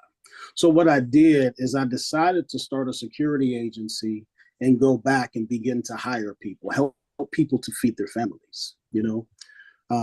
So I learned the business for a while, and then I took one contract. I was working in a parking lot at a strip club, actually. I worked that until I had enough money to hire someone. I hired someone, put them in place, and I began to go out and pull in other contracts. You know, so I stepped into an industry with an end game. So anything that you're stepping into, the process starts with understanding the end game. I knew I had to get here. So how was I going to get here? And you know, I prayed, and God gave me a formula, gave me a method to get from A to Z. You know, I put that in place. We built one contract, built two contracts, three contracts, and you know, next thing you know, we're several years down the line, and look where we are. So what is that process? Understanding your end game and doing what you have to do to execute that end game. The way it started with me was taking a little $9.75 job to learn the industry that I was going in, being able to humble myself. So if the number one question is, Jamar, what's the process? The process begins with understanding the end game, implementing humility, and going back to that third P of yours, perseverance, and working your way through towards that end game. Okay, I like it. Good process. We got understanding, implementing, and persevering. So we're understanding the end game, implementing the things that we need to do, and including humbling ourselves in order to learn how to get to the end game with prayer and God giving us a plan. Yes. And then persevering to make that thing happen. And that's absolutely. That is something I think we need across the board anyway, whether we're entrepreneurs, whether we work on a job, with our finances, with our health. You know, these are things we don't think about necessarily the process. Like, I think the whole thing about real for me is that process, right? Like we all know we go through it, but like we don't want to go through it. And then we're just like, just trying to move through, going through the motions without being proactive in that process. But what God showed me is that we have to be able to chart progress in our process in order for it to mean something to us moving forward, in order for us to continue to persevere, in order for us to start to understand some things, even if we don't understand the space that we're in, even if we don't understand why our finances look like this. If we've understood that we have an end game, that we want to save this money, that we want to make sure that we have investments, that we make sure that we have things in place for our future, then we have to understand that that's what we want. That's the goal. So then we have to implement some things in the process. We might have to live below our means. We might have to not do the things that we think we should do because it doesn't have any place in the end game, in the process to the end game. So we have to implement some things and then persevere, even when we don't want to do these things. And that right there is the sticking point. Like, we don't want to do these things because it's hard. Life be lifing out here. You know, you're 100% correct. You know, while we're going through this thing of process, you know, when I'm going through process, because we all continue to go through, one of the main things is that we always, when I say we, I mean myself and my family, the team, we are always reinvesting back into ourselves, always educating ourselves, always putting back in. You know, there is no way I'm going to get a check for $20,000 and go shopping. You know, I'm going to figure out, okay, how can we leverage this 20, pour back into ourselves, and turn this 20 into 60, 70, and 80. You know, and one of the main keys for entrepreneurs is when those checks come in, reinvest back into your business, reinvest into yourself. You know, we had to travel not long ago and spent a few days in New York working with a couple of clients. And, you know, and I was explaining just yesterday, I think it was yesterday, it could have been this morning, that the energy that we've put out the past couple of years was just enough to get us to New York, to those clients. You know, great the clients are great contracts, great money coming in. But I want to triple what we did. And in order to do that, we have to reinvest back into ourselves and put out 3 times as much energy so we can see ourselves ahead this time next year. In process, you have to build. We cannot forget about building. In process, we have to build. That's a good point. If y'all didn't write that down, you might want to go ahead, get out your pen and paper, write that down. Yeah. Because, again, like, we all go through process and it's never ending. Like, it's like, even if we stop one, there's another one right there, because we're always supposed to be learning and growing and building, right? Learn from what we've gone through so that we either do that thing again or we don't do that thing again, to make sure we move forward and navigate successfully. But if we take on the mindset that we are building, that we are growing, that we are learning from our experiences, that there are things that we absolutely do not want to go back through again. I don't want to be broke again. I've been there, done that a few times. You know what I'm saying? I learned from that space. So I don't do some of those things. Like, I don't go out to eat all the time. You know what I'm saying? Like, I don't buy extravagant. I try not to buy extravagant things. I'm still somewhere on the R in that process for me. But I see where I am. I'm working to do better. I'm trying to build and grow and learn. But when we have the paradigm shift that we no longer want to go through this process anymore, then it's like, you know what, I should probably do something different. I remember going through that before, and I did this, and I'm starting to do that same thing again. I probably need to do something else. If I want to make sure that I have a savings, just money over there in the corner. If I want to build my business, if I want to scale my business, because that's the kind of business it is, then what do I have to do in order to make sure that that is a thing for me and my posterity and whoever else comes in on this? Because, when you're an entrepreneur and you hear other entrepreneur stories, you're like, man, I got a good thing. Like, I'm a photographer, and I know there are a whole bunch of photographers, but I got, something different. Like, I be seeing different things. I don't see like other photographers hire me. And I'm thinking, okay, that's my thing, and then I realize not everybody wants me, which is fine. But then, then the people that do want me, I have to make sure that they're the people that I want as well. There's so much to it. And because I like to do it, I'm like, okay, it's all right. You can just pay me a little bit. Not just discounting the fact for me that, I spent my time and energy learning how to take pictures. I use my gifts and talents for the things that I see, and putting those things together for the $20 you just gave me. And you got a whole gallery. That don't work. That, I did that in the past. I don't do that now. I've learned. I've grown. I've had a shift, because I also understand that what I have and what I'm sharing is greater than even what I think, because I have no idea how God is going to use me in whatever space to be able to impact somebody that I've never even met. There might be a picture I take of somebody for their branding, website, and that picture impacts somebody because they see something different in that picture. Right. And like, for me, especially now, my thought process has shifted, because if I'm going to be real in this space, then I've got to understand all of the things that are inside of me, that I'm sharing, that I'm giving as God gives it to me. He's also put a plan in place in order to make sure that I'm well taken care of, even when I can't do everything I want to do, that my son is well taken care of, that my parents are well taken care of. And that's part of this real process. It's part of restoring my mindset to think that I have to be the busy one. That I have to do things in the way that I think it should go, or somebody told me it should go. Granted, no slide on that, because we need to learn from other people.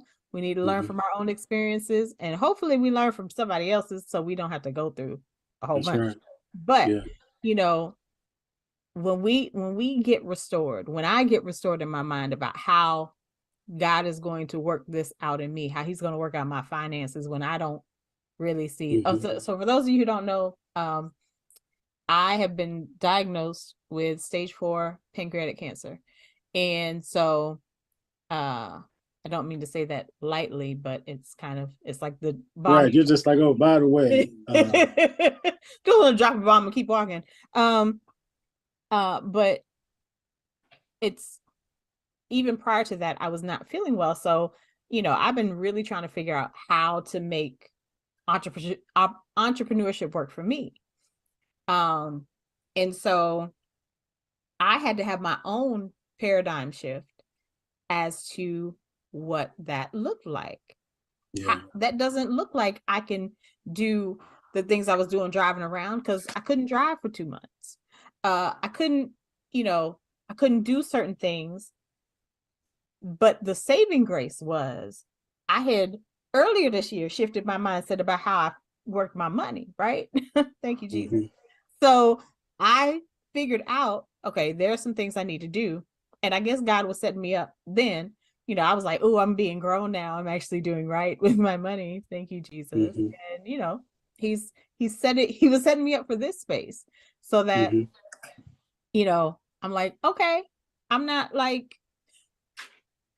worried about my monies, because I know he's giving me different things to do now, but I'm also not like broke as a joke.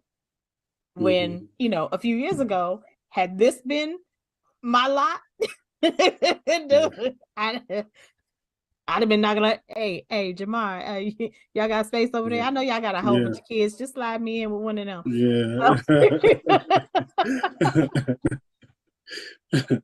Yeah. But thankfully, I've had my own paradigm shift. And I really want people to learn from others who've gone through the process. Like, we talked about initially, you've been a serial entrepreneur. Every time I've talked to you, you've had some kind of thing going. Yep. And some have been great and some have not. Right. But going through those ebbs and flows has taught you what to do, what not to do, and then how to navigate when things look a little funny, when things didn't go, when somebody says, oh, I signed this contract with you, and then they don't send you a check. Like, you gotta, because that's real. Yeah, it is. And we've learned what that looks like so it doesn't happen, right. But we got to understand that the check is coming from God. It's not coming from man. The check is maybe supposed to be written by man on Friday, but what if God calls man home Thursday? That you have to understand where the check is coming from. Ooh. The check is coming from the Father. It's not coming from just because somebody owes you, because you did X amount of work for that person, and it's really putting your mind where it should be. We can't make things happen. I don't care how many ads you run. I don't care how long you stay up trying to get a contract or whatever it might be. We can't make things happen. Only God's grace and his mercy, his grace allows us to receive finances. We don't have to walk around with our bank accounts full. That's his grace. And we have to have our mind where it's supposed to be. And not so stuck on self. You're not doing anything. You can't make anything. Jamar can't make anything happen. If God doesn't allow it, it's not going to happen. That is true. Yeah. Well, I will just put in a caveat. Jesus, if you would like to make my bank account full, do it, Lord. Be it unto thee. Yeah. I mean, the journey has been something. It really has, from book publishing to real estate to, security, consulting, business development. It's been a beautiful journey. And one of the main things, one of the main lessons I had to learn is that it's okay to ask for my number. You know, if it costs, if I'm charging 20,000 for consulting, I need to be okay asking for 20,000. You know, when you truly come to the place and you understand where your business gift comes from, you'll understand the value. When you think it's just you, you'll continue to lowball yourself. But when you understand it's God flowing through you, there's no number high enough. There's just, I mean, that's out the box. And you know what? That is something that because I've done every entrepreneurial program in the city of Jacksonville and probably the state of Florida at this point. Yeah. And a few other states. But the one theme has been, understanding your value, understanding your worth. And I don't know where that came from, like that we just, don't. But it's something that I know I've just learned over the past couple of years that, hey, I got something up here. I know a couple things. I got some resources. I be doing things. I mean, and I need to eat. So when we can easily doubt ourselves as human beings because we know how much of a mess we are.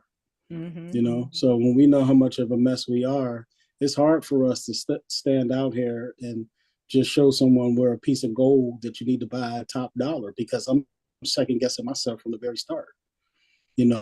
But regardless of how much of a mess we might be, when we're in our space, in our safe space at home by ourselves or whatever it might be, when we go and we put our hands to a thing, that's God flowing through us. Absolutely. And got to ask your price, ask your number. Many of us are broke because we don't have the guts to ask our number. Send that $20,000 invoice and wait for it to come back.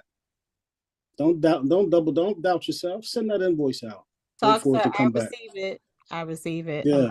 Let me do that invoice right now. Yeah. Right after we get done. Yeah. Yeah. Send that invoice.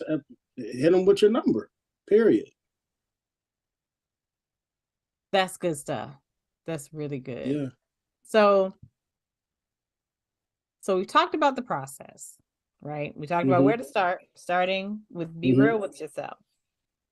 And a couple of things you said, talked about understanding the end game, implementing the things that it takes, and persevere through the process. You also mentioned that we got to drop some pride. Yeah, absolutely.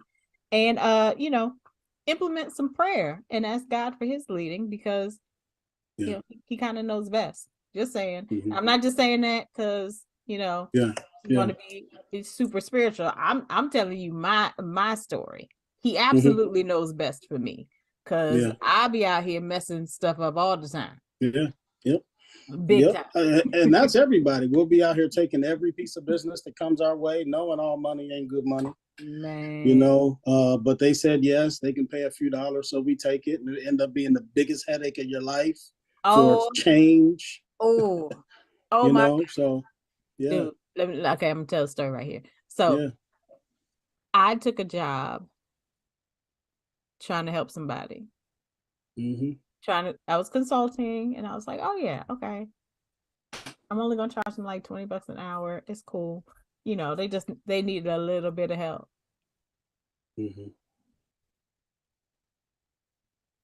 I can't even begin to tell you the absolute headache and stress. And I think I got an ulcer during that time. I was like, yo, this is ridiculous. I bet. Why? Jesus, why did I do this? Oh, I didn't talk to you first? Okay, my bad. I'm not gonna do that again. I have always found when someone can't afford me and I go down to their number, they become the headache. But at the end of the day, who's the fool? You, not them, because they got you. Right. They got you. We on the consulting side, for instance, I only take a handful of people a year because of my number. I'm expensive. You know, but I only need a handful of people. I dedicate all of my time to those few people, and we kill it for them. You know, we kill it for them. That's good stuff. Hopefully, you know, some folks are going to take some of this away with them, and, you know. Yeah, I hope so. You know, 30 years in business, a lot of failures, but a ton of wins, you know, a ton of wins, man. 30 years this year. Wow. Yeah. Oh, I forgot you were that old, Jamar. I'm sorry. Yeah, I am. Yeah. Yeah. But you know, what one thing I do know about you is that you do have the experience and you know, just learning, whether it's by the book or the School of Hard Knocks. Yeah, Like, both. Yeah. Yeah. what it takes to be successful. Yeah, absolutely. What it takes to make sure that it's not just, because it ain't just about you, you know. It's about your family and your legacy and the people around you, because you also, one thing about you that I've always appreciated is that you've always wanted the people around you to be successful as well, and whatever that looked like, whether it was you investing or you putting them onto something, because you've done that for me, and I'm so appreciative. But you know, whether you're putting people on or just, you know, making your own investment in other people's businesses, you've always, you know, shown up. And thank you. And I appreciate that, and I want you to know that I absolutely appreciate you for that, for me. Thank you. And so now, before I get emotional, last question, and we're gonna move on. Okay. What is one thought you would like to leave about the process and progress and perseverance of real? You know, if we believe God orders our steps, right? We all agree to that thing, that concept, that mindset. We have to understand that if he orders our steps, there are no bad things in God. There are no bad days in God. If he orders our steps, it's all part of his process to give him glory in the end.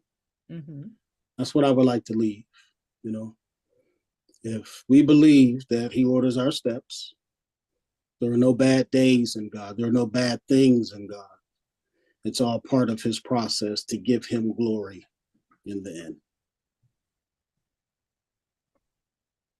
That is good. And what's funny, and I guess it's just how God works, is that I had a conversation with somebody earlier today, and she said that same thing, that you know, context was different.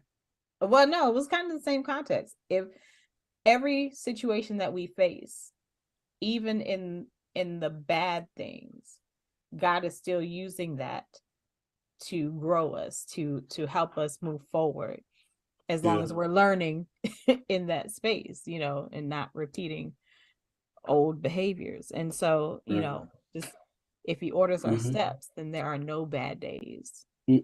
And that is absolutely a paradigm shift. But you know what? That's kind of where I am. That's where I am for real. Like, I understand from a human perspective that there will be some challenges. But I also understand that God is greater than this space. He is. So he is. Whether it's, you know, physically, financially, emotionally, or spiritually, like he's got me. Like he brought me in this place at this time. Yep. I don't know the reason. And quite honestly, I don't think I want to know. I don't think it'll be helpful to me at this point. What I do think is helpful is that ever since God gave me real, he has allowed me to experience him in a real way. He's allowed me to experience enough things from its inception of I was about to crumble apart and drop off the face of the earth, go insane because it looked better than my reality, to come back and understand that I didn't just go through that for myself. Yeah. But I went through that for this place. Yeah. I went through that so I could navigate my divorce differently.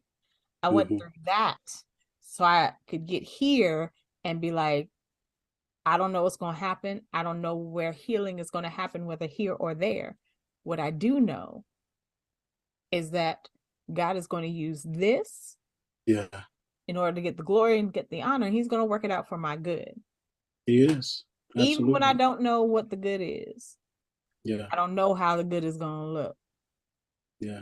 I know it's a process, and I know he's going to show me progress in this process. Yeah, and he is. It's going to impact a lot of people. Like, I know he didn't put me through this just so I could say stuff. Nah, bro. He had to do me like that. You know what I'm saying? He could have told me a different way. Yeah. And you know, he's going to get the glory. He is. He absolutely is. He's going to get glory out of this space. He's going to get glory out of this conversation, because there are people who need this, who need to know how to get real financially, how to, understand entrepreneurship, how to navigate that space successfully, how to persevere through all of this stuff. Yeah. So with that being said, because I know now the people will want to reach out to you, know how to find you, all that good stuff. Let us know how we can reach out to you via social media or otherwise. I'm going to give you 2 ways. Google Jamar Suber, and everything will come up. If you're on Instagram or Facebook, Bishop Jamar Suber, and TikTok as well, Bishop Jamar Suber. It's that simple. Okay. Yep. All right. Yeah. You said now if we Google you, everything will come up. Yes. Do you really want us to Google? I do. Yeah, I Google myself all the time. You I know, yeah. And I'm sure the failures will be on there too, but that's part of this 30-year journey, right? We're being real. It is part of the journey. That's right. There has been progress in your journey. So yeah. God has been good to me, man. His grace, man. It's an emotional thing, It is his grace. I'm honored to be on here with you, this evening. Well, thank you yet again, Jamar. I really do appreciate you for accepting and being part of Real Conference 2022. Yes. And I know we're going to have some great things come out of this. Yeah, I believe so. Thank you.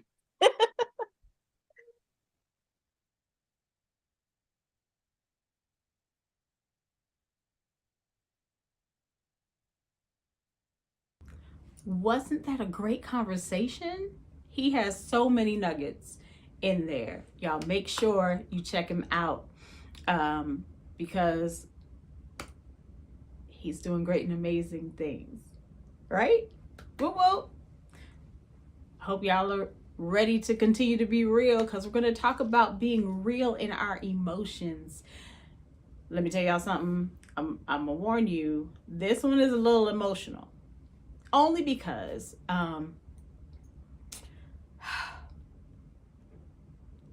this is a dear friend and also has been with me through the entire journey. And while I'm usually the emotional one, she gets a little emotional on this. So, but I think that just speaks to the friendship that we have and how God has worked in our lives throughout these years, the ups and downs, the ebbs and flows, and God still getting the glory out of us. So let's get real emotionally with Elder Deidre Boykin.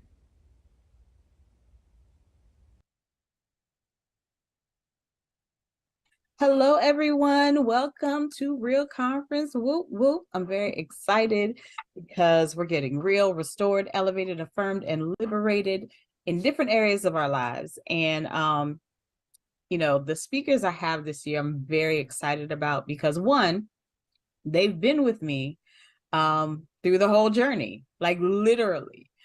Each of my speakers have been there in some capacity and kind of have seen the real journey so far, and just really excited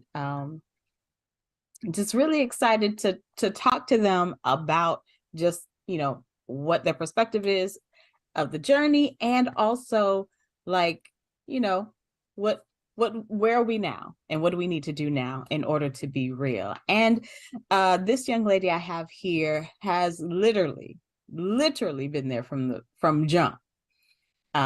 She was a previous speaker. She's a board member, a great friend, and I'm really excited to bring her back. Y'all put your hands together for Elder Deidre Smith Boykin.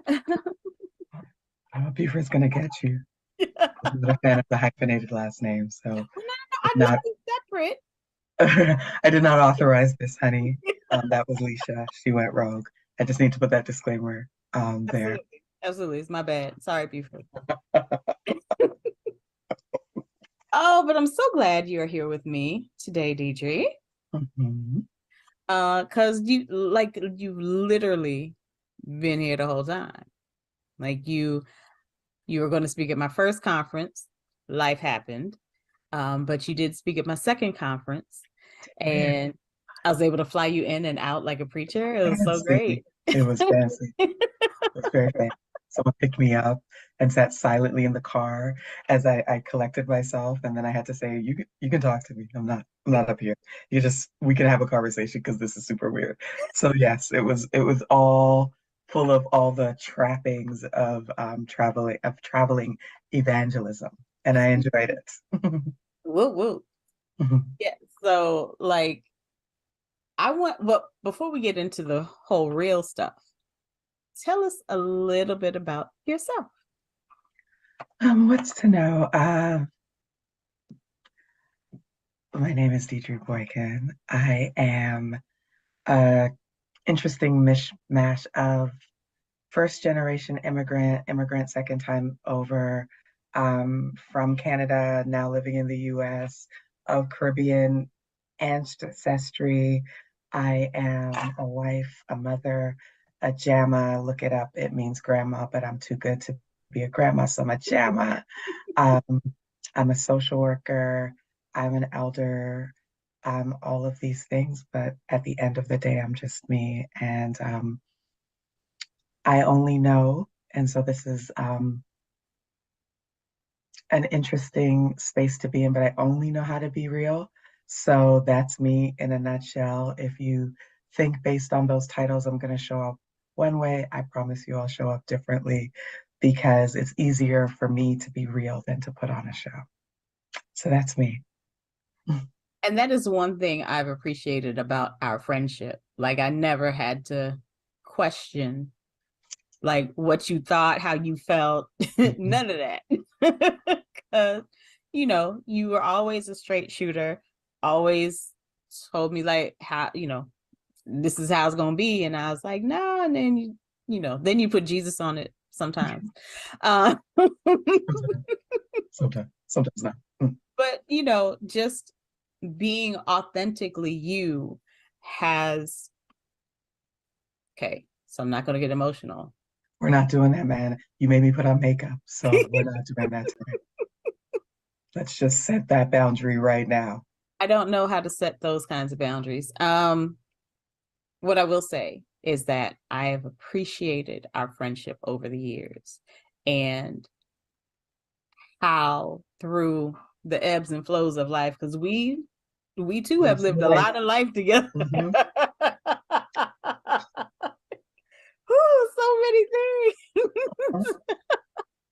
But to see like where we are now from where we started, to see, through this friendship, through ministry, through, life in the same vicinity, in separate places, and still making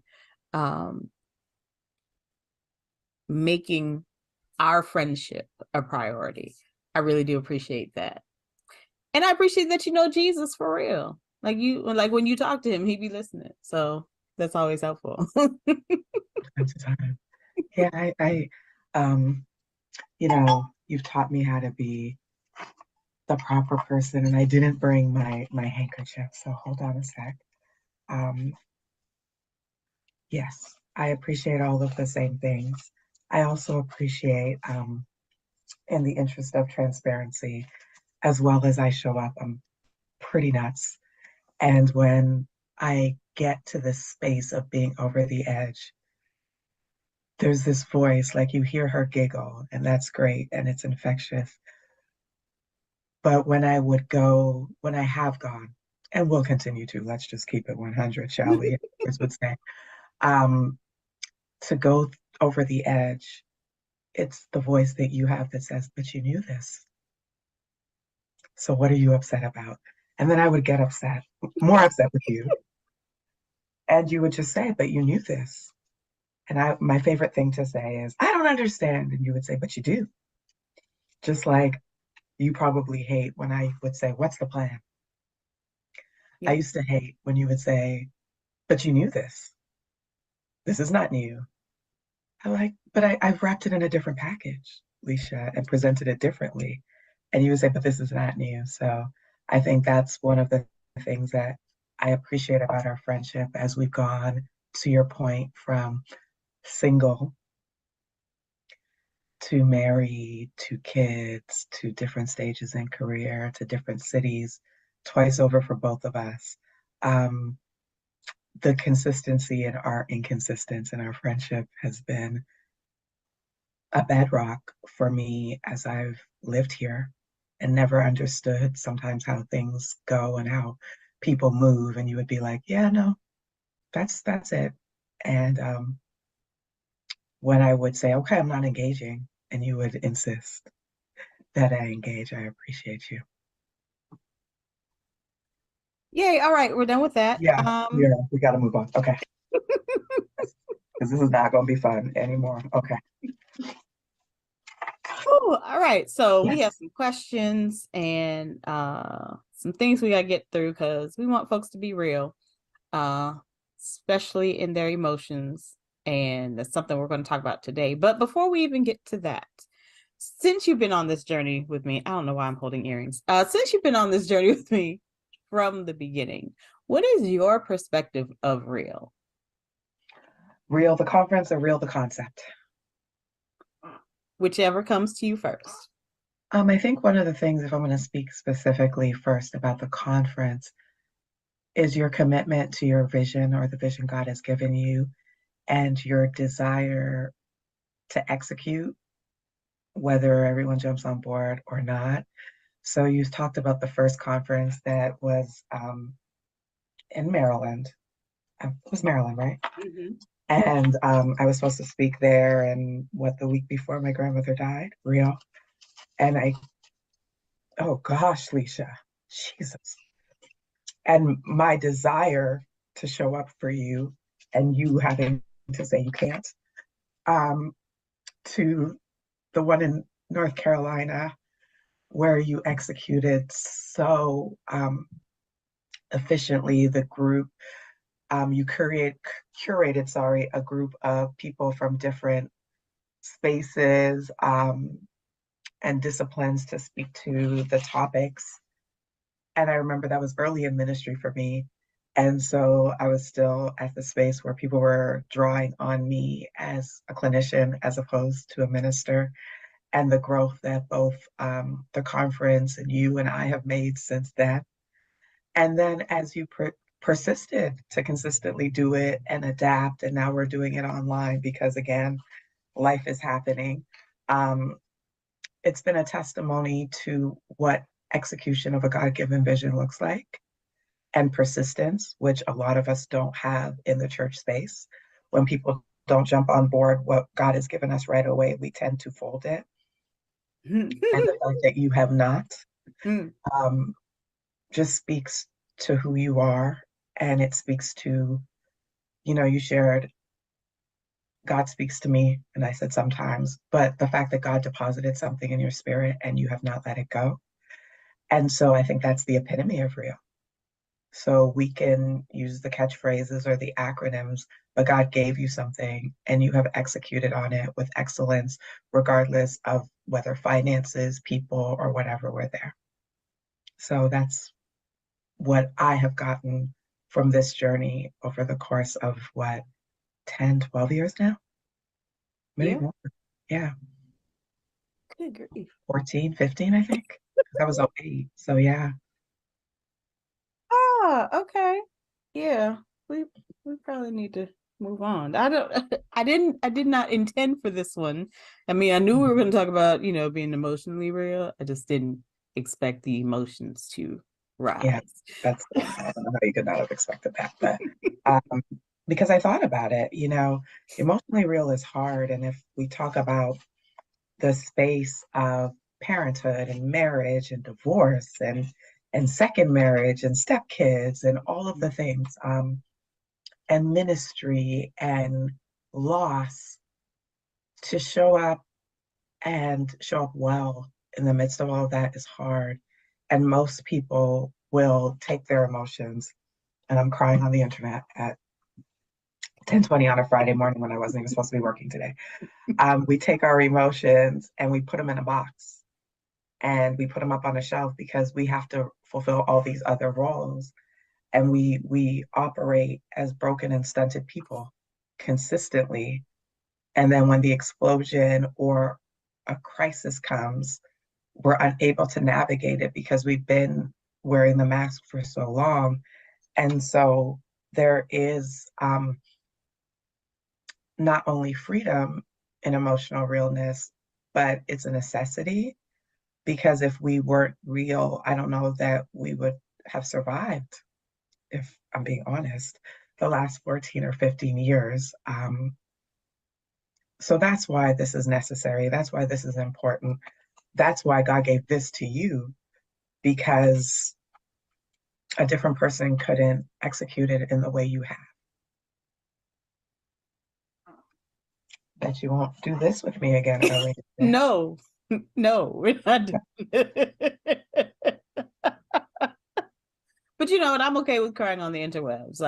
It's more for you. Now my mascara's running. It's a nightmare, man. Okay. So we're here talking about being real emotionally. And, I think this one for me is closest to my heart because that's where real started for me. And the things that I had to do to get real emotionally so I could be real in the other spaces. Mm-hmm. And I honestly believe that I don't really talk about that part of it so much. It's just because, we need to be real in all of these areas, and I'm trying to keep them on even keel. But for real though, if we don't get our emotions, our minds, all of this together,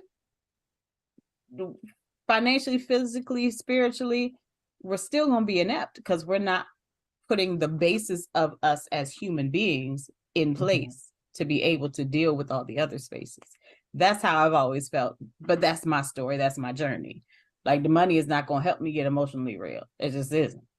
But, there are some things that I had to put in place so I could do the other things, and still in the process. But, when you are thinking about becoming real, getting real, emotionally, where do we start? Well, I think I talk a lot with different people about this. If we're going to talk specifically about Black church, and that's where we live, that's how we connected, that's where a lot of us spend our time, we lack emotional intelligence. We lack self-awareness consistently. I'm going to speak to what I know from the apostle, because everyone's an apostle. Edit this out, Brian. Going all down the way down to lay people. We put on masks. There's a way we should dress. We should move forward. And I know this is going to come out, so I can say this on there. By the time this comes out, he would have known. It's my church anniversary. Shout out HOHDMV on Sunday. And my pastor doesn't know this, but I'm getting ready to fly in to go to surprise him. But as I was preparing for that, there's a purpose. I'm going somewhere with this. I was putting together my outfit and what I'm going to wear, and recognizing that I love my church because we still dress for church, but that's a mask. So this like accordion skirt that I got that's fabulous, and the whole thing that I'm putting together, and my desire for a lap scarf, and the way that I present myself in church is a mask. And it's a uniform, if you will, that has been ingrained in me since I was a little person. And as I've kind of matriculated through uh, through my growth as a minister, then evangelist, and now elder, feeling that there are more pieces to this uniform that I have to wear and have to present myself with. And as much as that's great, and in my mind, it's been ingrained in me, and some of that is cultural and some of that is church, that this is how women of God look, that doesn't mean that that makes me effective in ministry. Mm. And so, because there is an epidemic of lack of self-awareness within the Black church, we struggle to be emotionally real. Because to be emotionally real means that I have to tell you as a single woman, you know what I like? Sex. And if I could just figure out a loophole to have sex, then I could serve him with my whole heart. But rather than share that in open spaces, I just have my side. What are the sneaky links? Is that what, you know, American sneaky links. And I operate in this space of darkness, and then I come before the people and expect for them to respond to me, but real recognizes real. And so the people who are struggling and being open about the struggle in the congregation can see it on me every time I pick up the mic, and then they don't receive from me. And then I wonder, as I talk to my mentors or whomever, I just don't understand. They don't respond to me. They see the mask. They recognize the struggle, and I'm not authentic, so they don't believe me. Wow. And so how do I lead the people when I'm not self-aware? And so that's a big example. But when we talk about the hurt that we inflict on each other in that church space, and then the lack of accountability when I know I've been messy, when I know most of our conversations are me saying, this doesn't make any sense. And you're like, but this is who they are. And because we are at our big age, and not only big age chronologically, but big age spiritually, and still haven't been real in our quiet time with God, we are an ineffective ministry. We are an ineffective ambassador.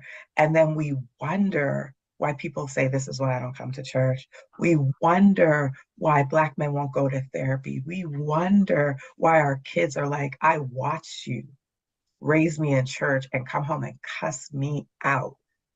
And we lack self-awareness. And so we cannot continue to move in this space. So when life gets us, illness, death, all of these things, we don't know how to navigate because we've been lying to ourselves. Forget about lying to other people. God knows my heart is a lie that we tell ourselves because we don't have realness, because we lack accountability. Oh, they know that that's just me is a lie we tell ourselves because we've consistently hurt people with our words, borrowed money from people and never returned it, slept with people's husbands and people's wives and said, oh, it's because they weren't happy, and justified our poor behavior under the guise of holiness, and then wonder why we struggle. And so when I talk about emotional realness, I can talk about it as a clinician, but let me talk about it as a woman. And we struggle. We struggle from the head on down. If you look at social media, things that are happening in the body right now, we're all looking at them being like, Y'all can't see that? Hmm. And the way we say that, we don't turn the mirror like inwards to say, yes, this person's on this level and they present this way, or yes, this person's on this level and I know they're being scandalous in the background. But what about you? You know, I alluded to being from the islands. We all live in a big glass house and we're forever throwing stones. And so until we take some time of self-reflection, until we lay all these secret struggles on the altar for real, Mm-hmm. we will never achieve emotional realness. And then subsequently, the rest will not follow because we haven't been accountable first to God and then to ourselves for the actions. And it's not just actions, it's habits, it's Mm-hmm. movements that have kept us stuck for so low these many years. um, that that keep us from really elevating beyond where we are. One of the things that I've always enjoyed about you, I tell people all the time, my husband Buford is my biggest fan. Um, but before him, it was Leisha. Leisha writes, Leisha wrote my biography, like that people say when I speak places. And frequently I look up, I'm like, what are they talking about? My goodness, because Leisha's belief in me at many points was bigger than my belief in what God called me to do. Good grief, Leisha. But in that space, the affirmation and the accountability was her writing that I'm these things and me realizing I gotta live up to this. I have to be honest about all of these things. And so, in a lot of spaces, people can't take that honesty and can't take that accountability, but it is my mandate, right? And the first accountability came from you. So as we move through this journey and this particular real conference that has a different, and people will understand why I can't keep it together throughout this thing. And you're sitting there looking cute, and I'm like weeping and wailing. I have a reputation, and then people are like, she has feelings. It's a whole thing. Um, but as we navigate this real conference, the clarion call, if you will, is mortality is looking us in the face. And if not now, then when? And if not you, then who? Because God is calling us to face some things that we haven't had to face. And He's calling us to be accountable for our behavior till this point and to be real with ourselves. And our healing, whether physically, emotionally, or otherwise, won't come until we do it. And so as we move, I could speak in tongues. And as we move, I can pray down heaven. But none of that makes a difference if I'm not accountable to my responsibilities, whether they're as a mother, as a wife, as an elder, as a businesswoman, whatever it is. And before people tell us about ourselves, we know. We know we're never on time. We know we're bad with money. We know we eat our weight in chocolate every night between 11 and 1, just talking to myself. We know these things. And then we act surprised when our finances are in shambles, our health is all over the place, our marriages are in disrepair, our kids will not interact with us. But we lack accountability, we lack emotional realness, we lack a litmus test by which to present ourselves as God sees us. And so again, when I talk about the biography that you wrote me, or that people like, fangirling or fanboying for me, there is an accountability I bear to be who God ordained me to be. He gave me this responsibility. He gave you this conference, and He told you to execute it to the best of your ability. And so many of us consistently live below our privilege because we're not willing to be like, I suck in these areas and I need to fix that. And whether that looks like, and this is the other thing we do, and then I'm going to stop. Rather than get practical help, therapy, support groups, ways to cope, we wrap it up in Jesus. Ooh. And we say, whatever my lot, it's well. It is not well. You are not doing what God has called you to do. And it's not always on a platform. It's in your home. It's in your temple, your physical temple, your emotional temple. And so maybe, I think it was about 6 months ago, look at my eyes, good grief. I did a prayer about mental health because people frequently ask me to do things like that because that's, where I'm trained secularly. And I started to outline what the symptoms of depression and anxiety and bipolar look like. And after I got off that call, it was like a 7 a.m. on a Wednesday morning. Shout out Flawless Ministries, Elder Carol Allsbrooks.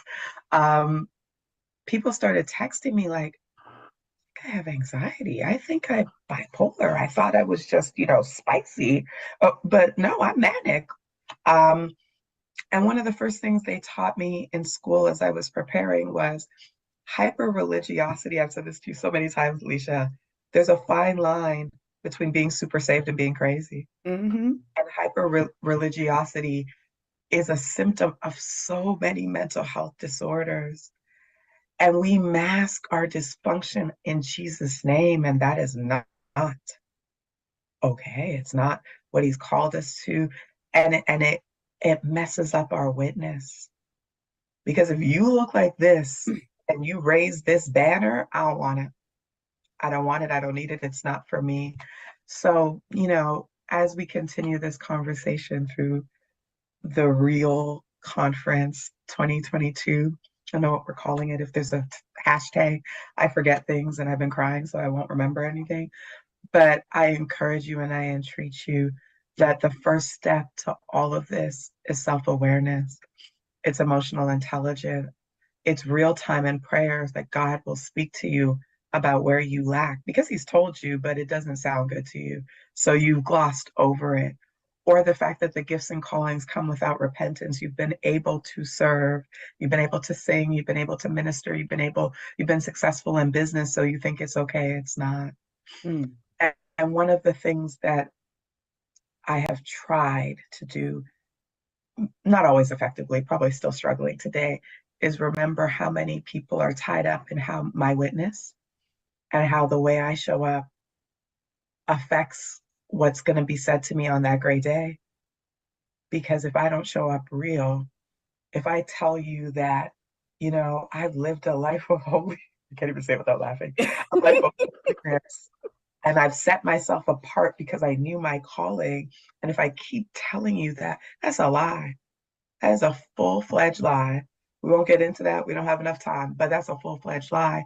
And so there are people, if I told that lie or continue to perpetuate that lie, would not be drawn because they don't think they can attain this unlivable, unreasonable lie of a standard. Oh my goodness. Look horrible. Can we edit that out? I've led that to them, and then they decided I can't come because I'm not good enough to come. He hasn't called me because look at how everyone else lives, and they dress and they do all of the things. I risk on that great day, depart from me, I know you not, because you did all these works of service, but never drew anyone in a real way to me because it was too important to wear the uniform and have the lap scarf and praise the Lord. God be praised. To God be the glory. Because we all whisper. I don't know if that's we yell at Jesus, then we come down and we're like, I'm just so blessed. And we've done that. And we've insisted that they call us by titles that, let's be clear, we didn't earn. It was grace that got me here. And then I get here and I act like there was something that I did not of my own will or my good acts, because there are none compared to he called me in spite of. So my encouragement as, again, we go through this, Real Conference 2022 is to remember that it is not of any of our good acts, because we are all, I used to say this to Alicia all the time, I assume that I'm the only one not living right and everyone is living well. And this is what most people struggle with when coming to church, is that you feel like you're a wretch undone, and because of the mask we all wear, you think we're all doing it right. But acknowledging that I am a wretch undone, and it is only through grace and, oh my God, copious amounts of mercy that I am able to, Copious, yes. unending, that I am able to sit on this Zoom and talk about emotional realness, or that he continues to call me by name when he knows I am a wretch undone. And so until we're at the place where we can comfortably say that and not worry about what we lose as far as image or theories of what people think of us, we risk consistently being in this cycle of not being liberated because we haven't been emotionally real. I said a lot. I'm done. You did, but there, great points, and that could go across the board in any of these areas, but definitely the self-awareness of where we are, like that we are a wretch undone, that we might not be the sharpest tool in the toolbox, and we tell everybody we got, we over here sharpening knives, but sharpening on the cloth or something. You know what I'm saying? Like, we have to be real with ourselves and understand where we are emotionally, and then be able to implement some things, that will help move us out of that space. Because you're right, a lot of us have worn masks, and a lot of us, I would say, in our generation and a lot of us have figured out, I can't do that no more. I don't have the capacity for that, honestly. Like, there's too much life happening. I don't have the capacity to put on the churchy mask or the work mask or the code switching mask. I don't have time for none of that. Because you really tied into me because I showed up as who I was, not because of the things I did. Now, then I started doing things to try to get in good. But at the end of the day, you got me for me. Now I have to keep showing up as me, not as anybody else, as anything else, none of that. So we definitely have to be self-aware and be accountable. And now that we're putting these things in place, what else do we need to implement? What does this process look like so that we can get to the point of liberation? I think once you've taken stock of those things and recognize, and I love that you talked about code switching, being successful in the corporate space requires a mask. And even though we are in the age of, like, every organization, mine included, wants to be anti-racist, we know, again, let's be real. And so the step that we have to take after we've taken that stock and we're self-accountable is my favorite thing to ask you. So now what's the plan? What is your plan for execution? What is your plan for, here are the ways that I have struggled to be real. I am taking stock. I'm taking accountability. It's kind of like AA. Like, I'm doing this. I'm making amends. But now, what is my commitment going forward? And you have to make a commitment to be honest, both with yourself and whomever you encounter. But sometimes, even as we come to God, we're dishonest. And so the place that you start is honesty. And I know the theme is self-awareness, accountability, honesty. But to push the work forward, whatever that looks like, those are the things you need. And there's a plan for that. So there's a thing that I've started doing, not when I talk to Alicia, but with other people, where I take like 3 beats before I say what I have to say, because my words have power and they have weight. I think about it, one of my brothers, we just have a very jovial and combative, if you will, relationship. And so last Christmas, I bought him a shirt that said "World's Okayest Brother." And I brought my sister-in-law a pillow that said, "I love you because you're my sister. I pray for you because you married my brother. And these were gag gifts. That was the theme for Christmas this year. Um, and then later, earlier this year, he thought he had COVID, and he called me and he was telling me his symptoms. And I thought my sister-in-law wanted him to get tested. And so I encouraged him. I told him, you need to get tested. You need to know if you have COVID. And he tested himself and he had COVID. And then I got this call from my sister-in-law. She said, did you tell your brother that he probably has COVID even though he tested negative? Proudly, yes, you're welcome. And she cussed me all the way out. And she said, now he's like locked up in the room, and now I'm left with the two kids. And before, he wasn't going to test himself again, and we were going to hobble through it. And she said something that sat with me. I was laughing nonstop. Let me keep it up 100. But then she said to me, your words with your brothers are the last word. Your words have power. So he was fine. He did not think he had COVID until you told him to test himself again. And then she went on to say, and when you bought him that stupid shirt, he was offended. He was like, what did I do to her? And I thought it was a theme, it was a joke. But recognizing that even if in one-off conversations with people who should know you and understand you, it bears weight. Mm-hmm. So yes, we're going to be accountable. Yes, we're self-aware, but know that when you make these plans, your words to God, your words to other, they bear weight. And you have to be intentional about what's next and intentional about how you communicate things, because there's a ripple effect. I could go into how I love comics, and every time Flash goes back in time to undo a wrong, he creates what they call a flashpoint. Mm-hmm. And it changes the reality because he's made that change. And when you say you're going to do something, and when you commit to something, when you take an oath, you have to bear it out, because the ripple effects of you not following through have consequences long beyond this generation. And so you have to be a woman of your word, a man of your word. And if you can't meet that, be honest about it and say it. So the theme, again, no matter how you get it, I'm going to go back to being accountable. Emotional realness starts with accountability. It starts with self-awareness. That's good stuff.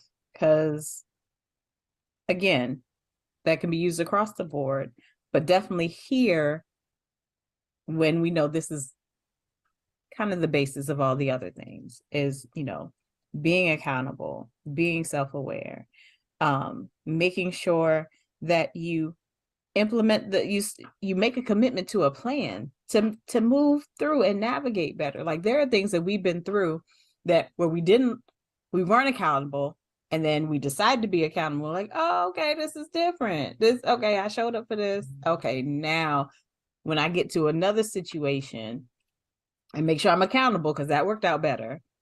I felt a little bad in it because, I was wrong, but I was accountable, and now I can move forward. I can go through these steps. Mm-hmm. And that our words have power. Man, listen, we only have a few minutes, so I'm not even going to go into it for me, but we really have to understand the weight of our words, not just to other people, although that matters, but even to ourselves. Mm-hmm. Like, in the space of becoming accountable, being self-aware, if we're telling ourselves, and we continue telling ourselves, and you said this much earlier, we lie to ourselves, and we continue to mask certain things, that if we would just show up and be accountable for the spaces, like, oh, I messed up. That was the wrong way of thinking. I shouldn't have done it that way. That doesn't help me be any better in the future. If we would just understand the weight of our words to ourselves, then we could also take that same thing and realize the weight for other people, and even what we say to God. So those are definitely things, just recapping what we've talked about, and how we can move forward in being real. So I got 1.5 questions for you, and then we'll be done. So what is one thought you would like to leave about the process and progress of real? Say that again. One thought Mm-hmm. you would like to leave or share about the process and progress of real. One thought, not one word, right? Right. It can be a phrase. Consistency is key. You've shown us that you will have a real conference. We could come or not. You've been consistent in this vision. You've shown us that if we're true to whatever it is, we'll adapt, but we have to be consistent. So consistency is key. I like it. I like it. Woo woo. So last question. This is a half question. I'm sure after this, people want to flock to you and want to bring you out and read your bio and stuff. So if you will update, but yes. if you will share how we can get in contact with you. Much to Leisha's chagrin, she actually saved my domain name like 4 or 5 years ago. I've done nothing with it. So the best way to reach me is at my email, deirdreboykin@gmail.com. And I'm sure there'll be fancy editing that will put that across the screen, or the Soleo group at gmail.com, which is my business. And that is the best way to reach me. That is how people reach me. And as I've said it out loud, I'm sure there will be accountability given to me in regards to making sure that I have a website together in the very near future, because I can see Leisha's face as it's tight. So that's how you reach me. I mean, I'm just going back to GoDaddy and ordering you another website. It's fine. Thank you, Deidre, for being part of this, for showing up the whole time. The real conference, and now the real you. The tax exempt Right. Yes. organization. As of yesterday, President Yes. Muhammad. Thank you. I really do appreciate you. We've already cried, so we're not going to cry again. No, we're done with this. Yeah. On a recording anyway. But I appreciate you sharing from your heart and sharing your experience and knowledge with us so we can all get real. Thank you.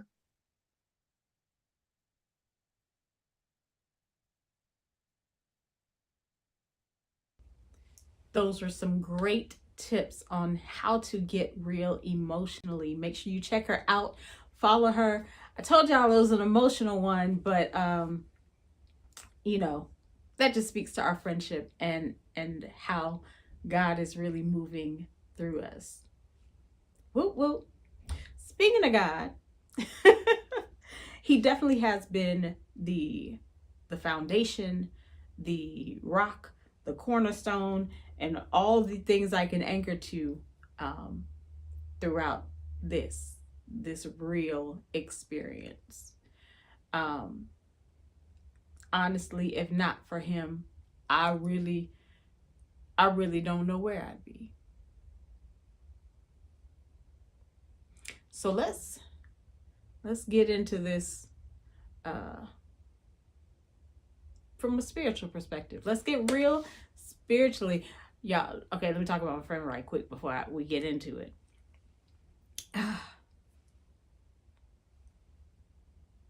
Nope, we're just gonna get into it.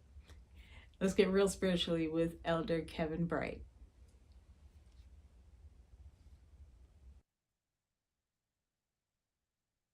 All right, it's Real Conference 2022, and I'm very excited about this speaker here. Great friend, met him years ago. So I was doing the calculations. It's like 17 years, almost like 16 years, 17, something like that. Yeah, that's crazy to me, by the way. But we met at a random party, I feel like, and just really developed a friendship over the years. And I'm grateful to be friends with this musician, this elder, just a great person all around. let me introduce to some and present to others. I think that's it. I don't remember. But anyway, Kevin J. Bright. Hey, Kev. How you doing? I'm good. How are you? I'm amazing. Thank you for asking. I appreciate it. Whoop, whoop. We like amazing around here. We'll take it on Monday. I didn't tell the folks the nitty gritty about, meeting and all of the intro stuff.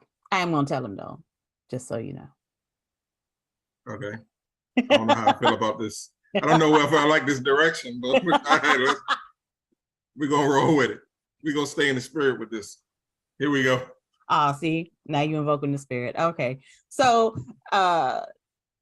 needless to say, I've known Kevin a long time. And the one thing that I can say about Kev is that he has been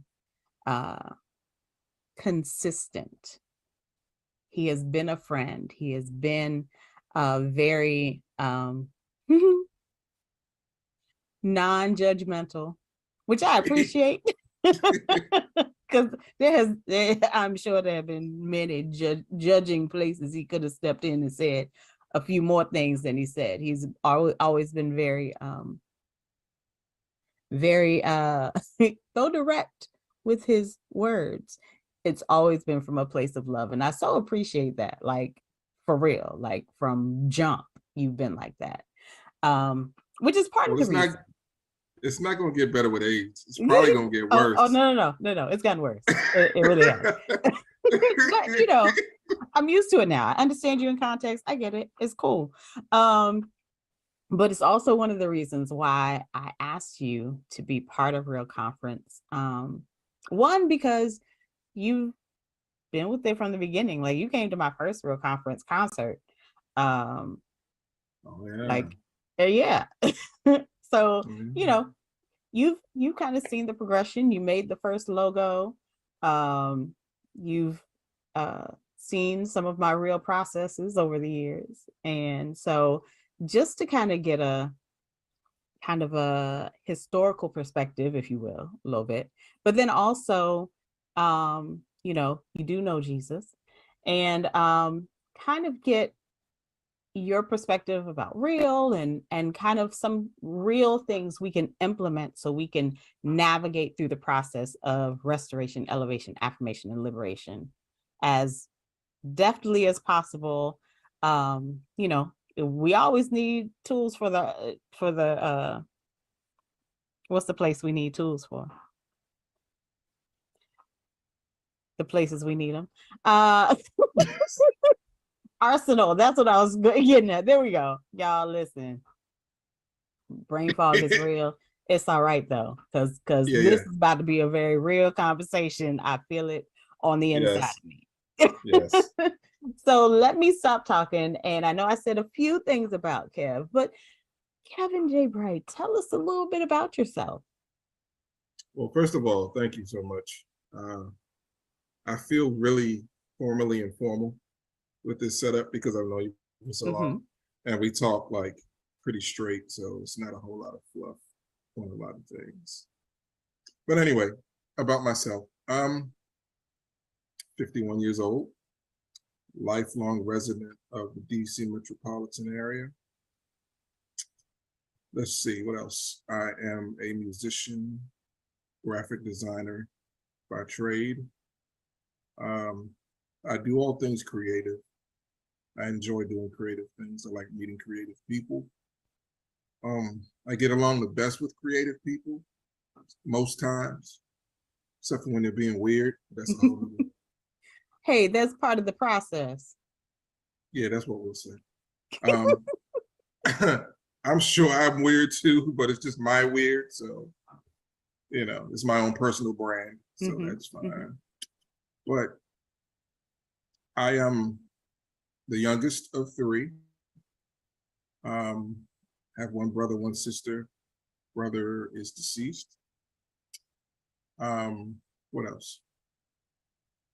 What else would you like to know? I don't know what else to tell you, because you know everything.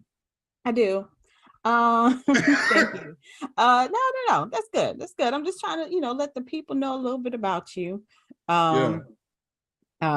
You mentioned being a musician, which is kind of what I mean. I've known you as the graphic designer as well.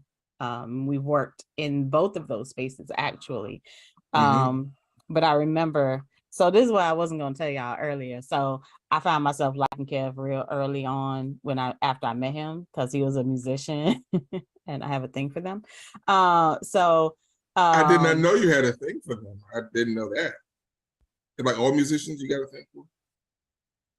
Is this the wrong place to talk about? Yeah, we can talk about it. You want to get real except for that part. Okay, I got you. Right. They're not ready for that real. That's next year. That's 2023. Okay, this is 23. We can talk about that. Oh my Lord. Yeah, okay.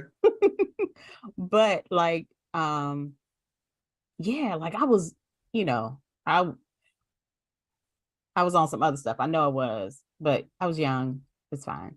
But like I said, like the thing that always impressed me about you past your musical abilities, which are great, is the fact that you really have been consistent and been a consistent friend. You've been the same person. I mean, with obvious growth, but you've been, consistently friendly, shown yourself friendly, shown yourself to be a man of God. And I appreciate that. And I think just from what I've known about you over the last almost 17 years and how you experience God is one of the reasons I was asking you to be part of this, because I think you have a unique perspective. Speaking of perspectives, seeing as you've been with me on this real journey for a while, what is your perspective of real? You mean as a philosophy or what you're doing? Or both? Both. Okay.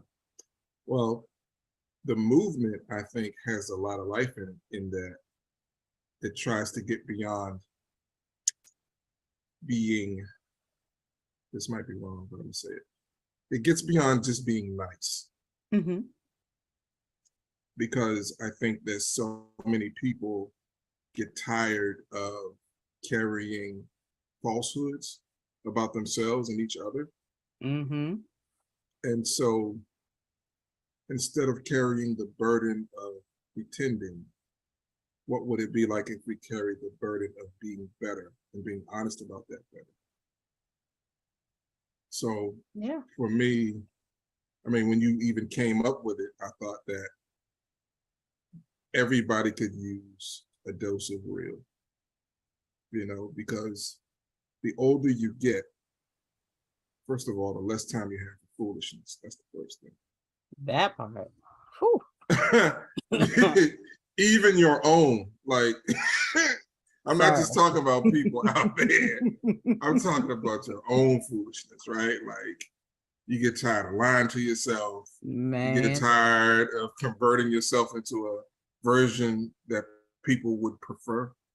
I mean, all of these things you just get tired of.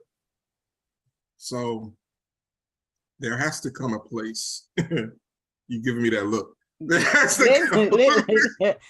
I'm trying to find $1 for the offering plate. You got Cash App because you talking. We ain't even got to the questions yet. Good grief. I'm just saying. but you find yourself like really pushing against what seems to be phony, or it seemed to have served for a while, but then after a while you're like, is this a real thing that I need to be dealing with? Like, is this something that, first of all, is it from God? That's the first thing. Second of all, if it is from God and I'm being raggedy, I need to work on that and get real about it too. Mm-hmm. So it's not just that, you're dealing with pretend things, but how you pretend about things. Right. And I think that this was 17 years ahead of its time, because people need to deal with what's real.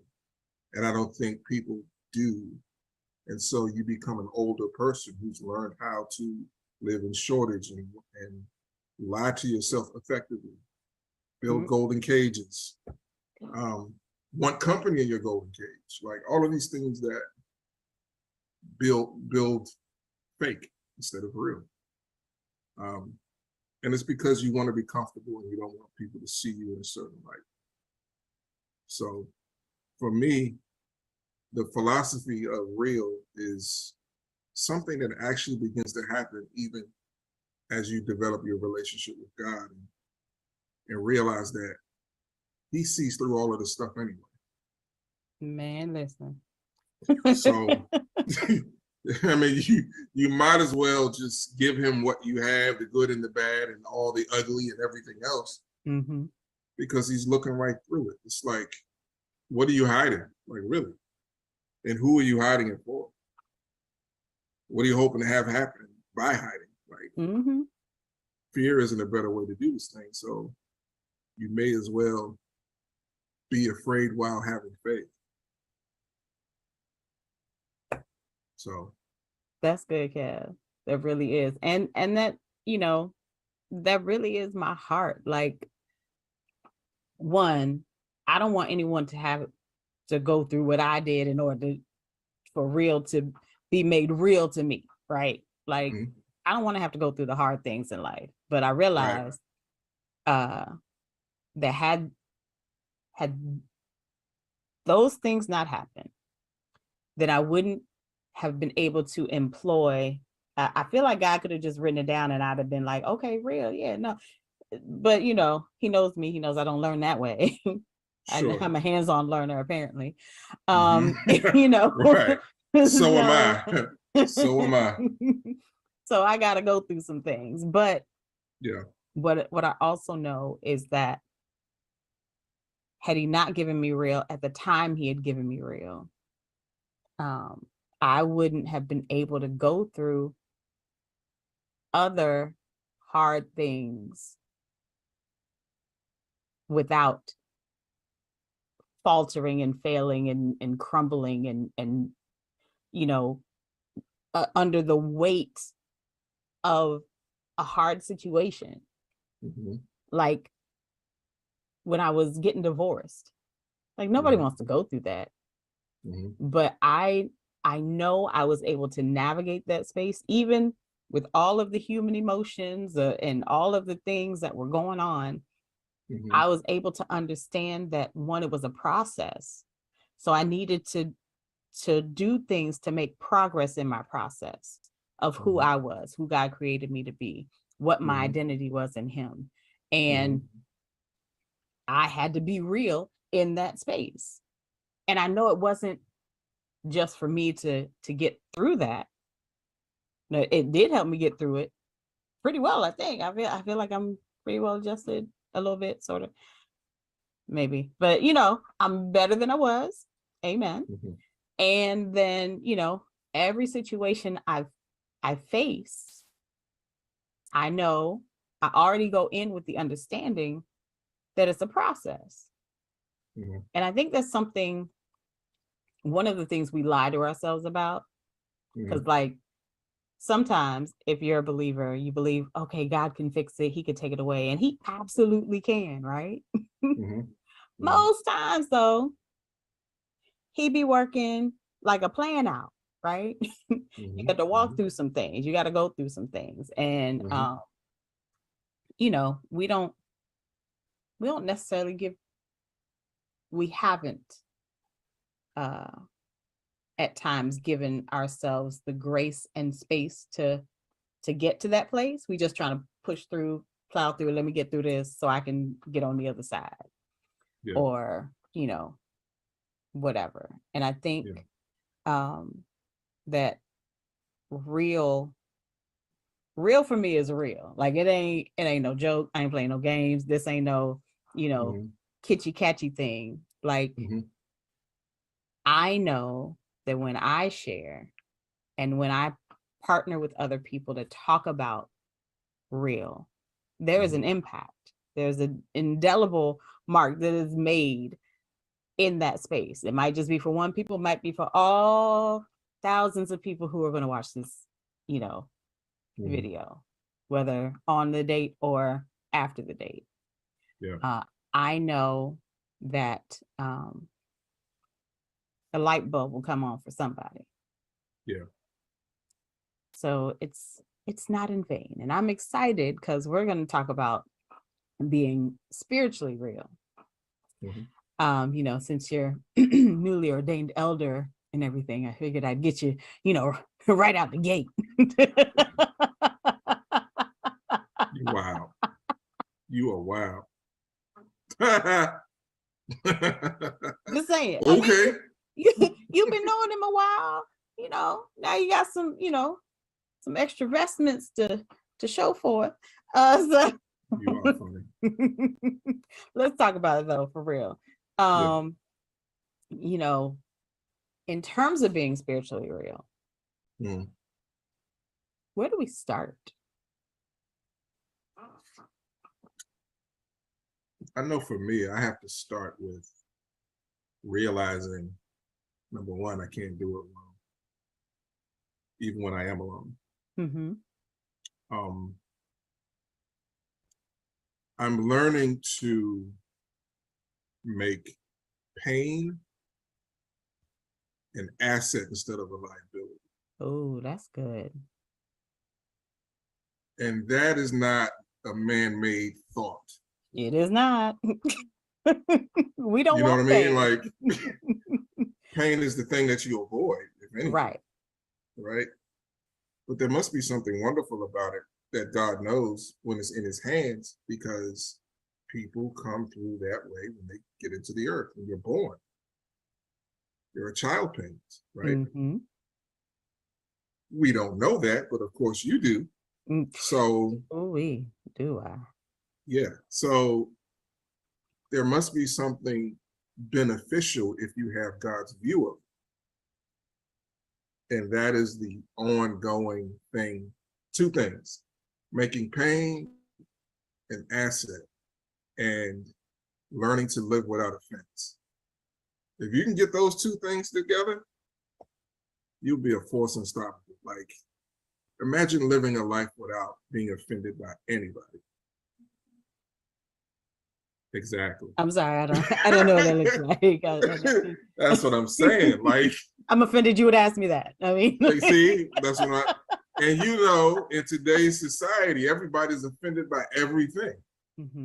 You have to learn how to be politically correct in certain rooms, what you can say, what you can't say, and because people have experiences that they don't really want to talk about, but they've still been deeply affected emotionally. So they carry it around, and you're supposed to know where to step and where not to step. Right? But I think if you're getting alone with God with these matters, right, he has to show you. Better yet, you have to be willing to give it to him, because we're told to do that. That's the first thing. I don't think many people do that, though, because they feel like they can take it, or they ignore it, or they pretend it's not there, or whatever that is. But I really think that it starts with your own heart. Like, where are you actually, even in your faith? Like, you might believe a certain thing, but it's like, Lord, I believe, help me in my unbelief. I understand that scripture now. Dude, I prayed that yesterday. Like, but that's good, because especially if you're someone who's used to just plowing through, pushing through, trudging through, just trying to get through. Like, a lot of times, and I know I was taught, even in a church setting, like, this is what we do.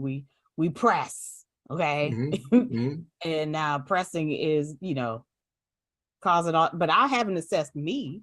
I'm just pressing toward the mark. Right. And taking stock of me in that process would allow me the space to understand, well, maybe I need to, this is one of them stand still and know, or Or do I need to press, but I need to know how to press? I need to know what I'm pressing towards. Like I done made up something imaginary to press towards. I mean, like, what am I doing? Where am I? And what do I need to do to make sure I can move forward in this journey, forward in this process? Because if I'm not invested in the process, then I'm not going to learn anything anyway. Right. So, you know, there again, I'm doing the same thing I've done before. And, you know, and Sandy is doing the same thing, expecting a different result. We don't want to be in that space. But I know I've done it a time or two or 18, you know, or never.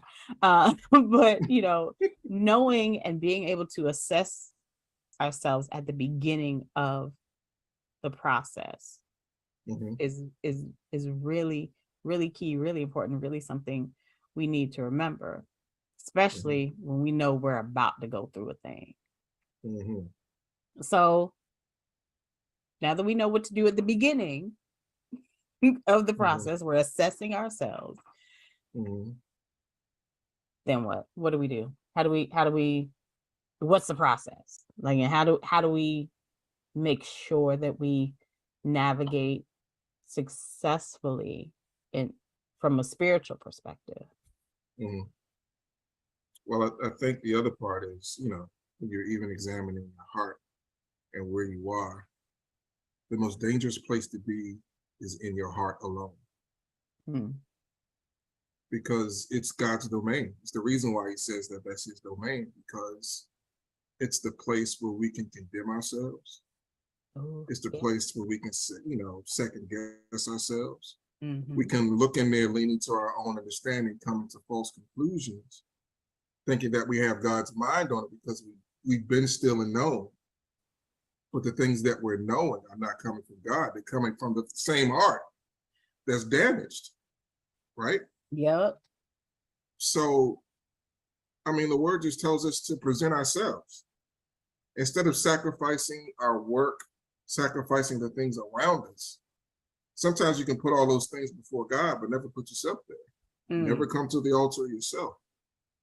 And I think that is an ongoing, it's not a one-time situation. Because there is going to come a time where you're going to pick yourself back up and be like, you know what? I'm tired of this. Lord, you're taking too long. Like, I need to do something. It ain't happening. I've been praying. I've been tithing. I've been doing all like the things. Right? It's like even when Jesus talked to the rich young ruler, the dude had all the rules down. Like, he knew how to acquire things. Right. But he didn't know how to be apprehended. That was the difference.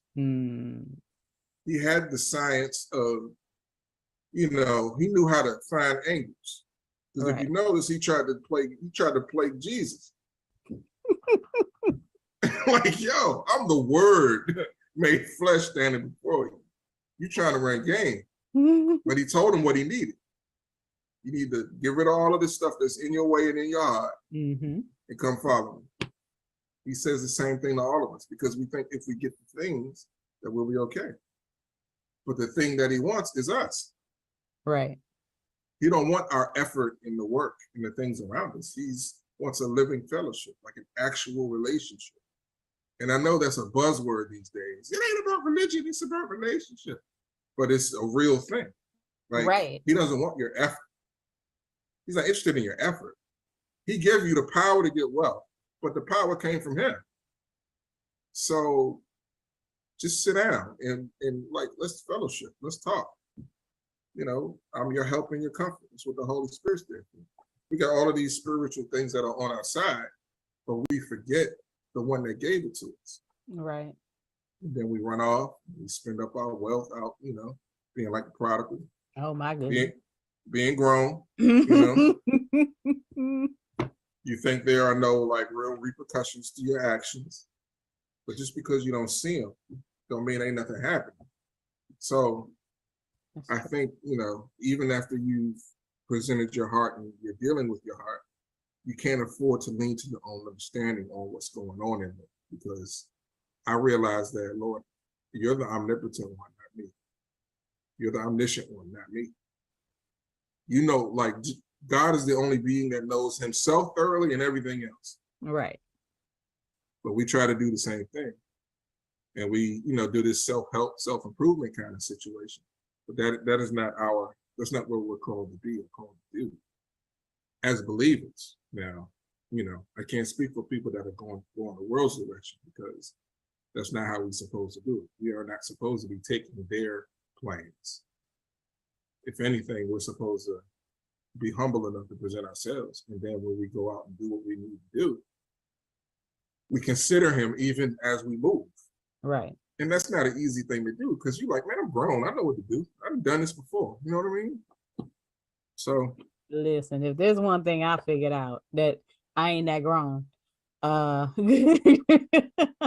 Because, if we think about relationship, right? Just in the human sense, when we're trying to build a relationship with somebody else, whether friendship or otherwise, like you're getting to know that person. You're getting to learn more about that person. You want to learn more about that person because you find something of value in that person that you believe should be connected to you.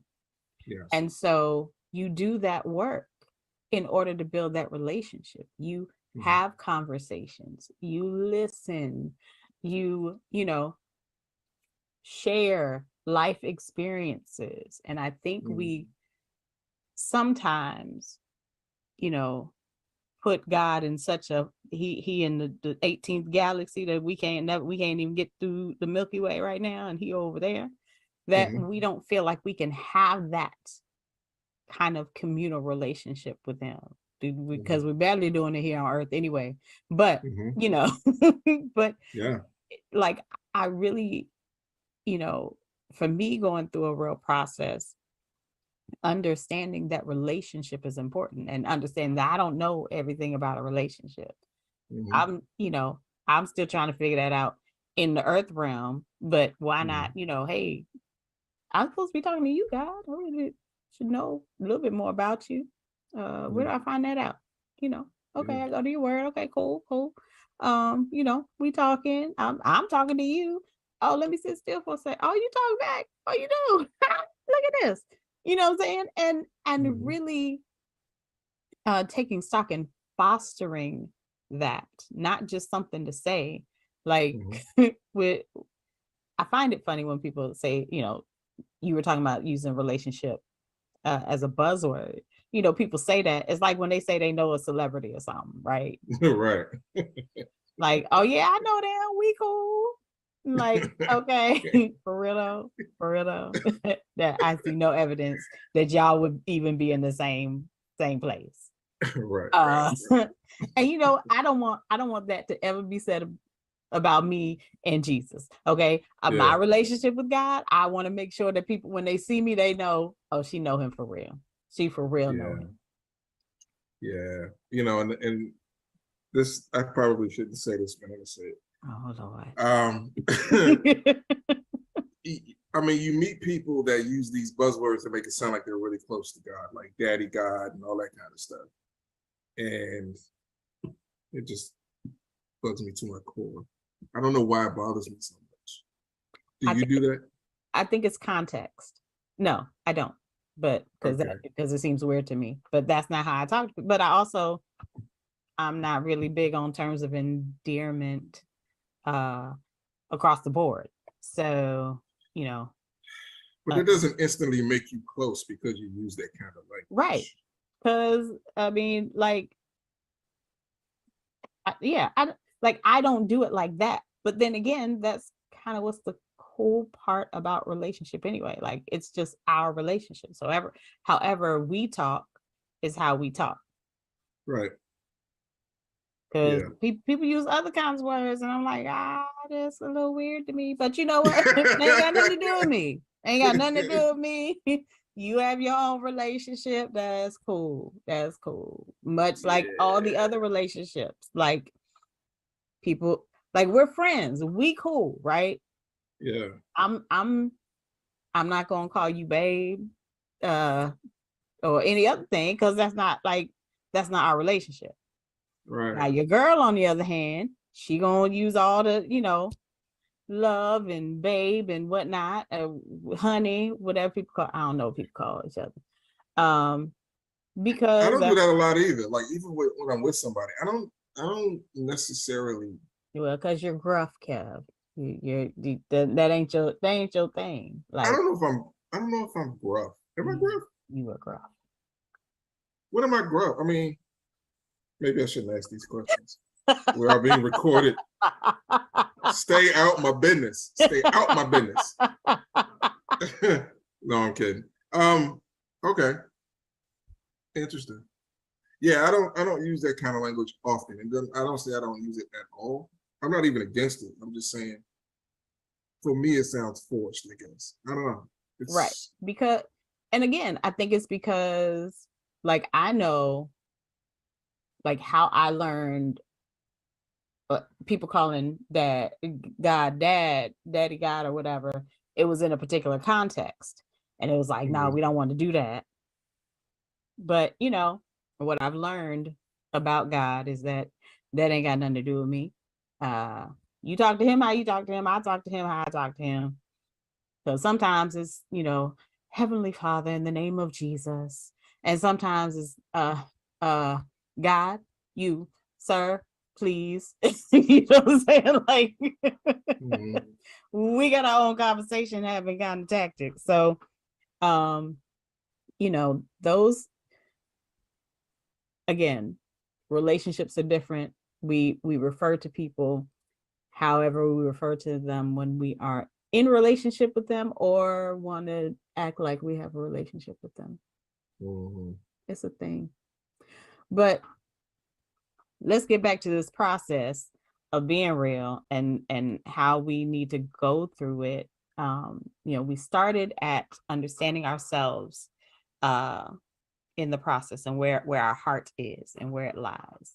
And then to navigate through the process is, you know, developing the relationship, building that space with him and what that entails. Like that entails having the conversation, that entails listening, that entails doing the work to navigate through that, which is also something that's you got anything to talk about the work that we have to do? You got any encouragement in that space? Because I don't be wanting to do work. I know I gotta do it. I don't want to most times. Well, I mean, you got two options. I mean, you could stay as you are and be miserable, or do the work and be changed and be better on the other side. That's why what I said earlier is so true about making pain an asset instead of a liability. Because most things I realize that make you better, it's going to be some pain involved. Yeah. Even if you want to work out, want to eat better, like you want to be a better believer, like all of these things, there's some stripes involved. I can't think of anything where you're better that doesn't include some sort of, you're conforming into something that hurts. You know what I mean? And right. It would seem reasonable that God would choose something like that. You know, because we want everything to just happen, be smooth. Yes, please. You know, no rough spots, you know. And of course we pray for these things, you know. You don't want anything to happen. You don't want any hurt, harm, or danger to come to people, all that kind of stuff. But there's something about adversity that helps us. It's like a cocoon. You know, you transform when you get out. You're a different person. And I think you have a compassion that you build up for others who might be in the same place you've been. Absolutely. So I think in that way it helps us because we become more aware of others and we're moved with compassion for where they are.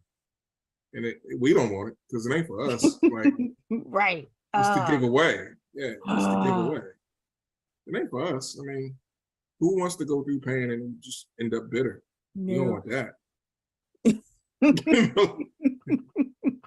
Like, that's why, you know, it's not useful in your own hands. You're supposed to, when you've learned what you need to learn, now let's look around and see who else can benefit from my stripes.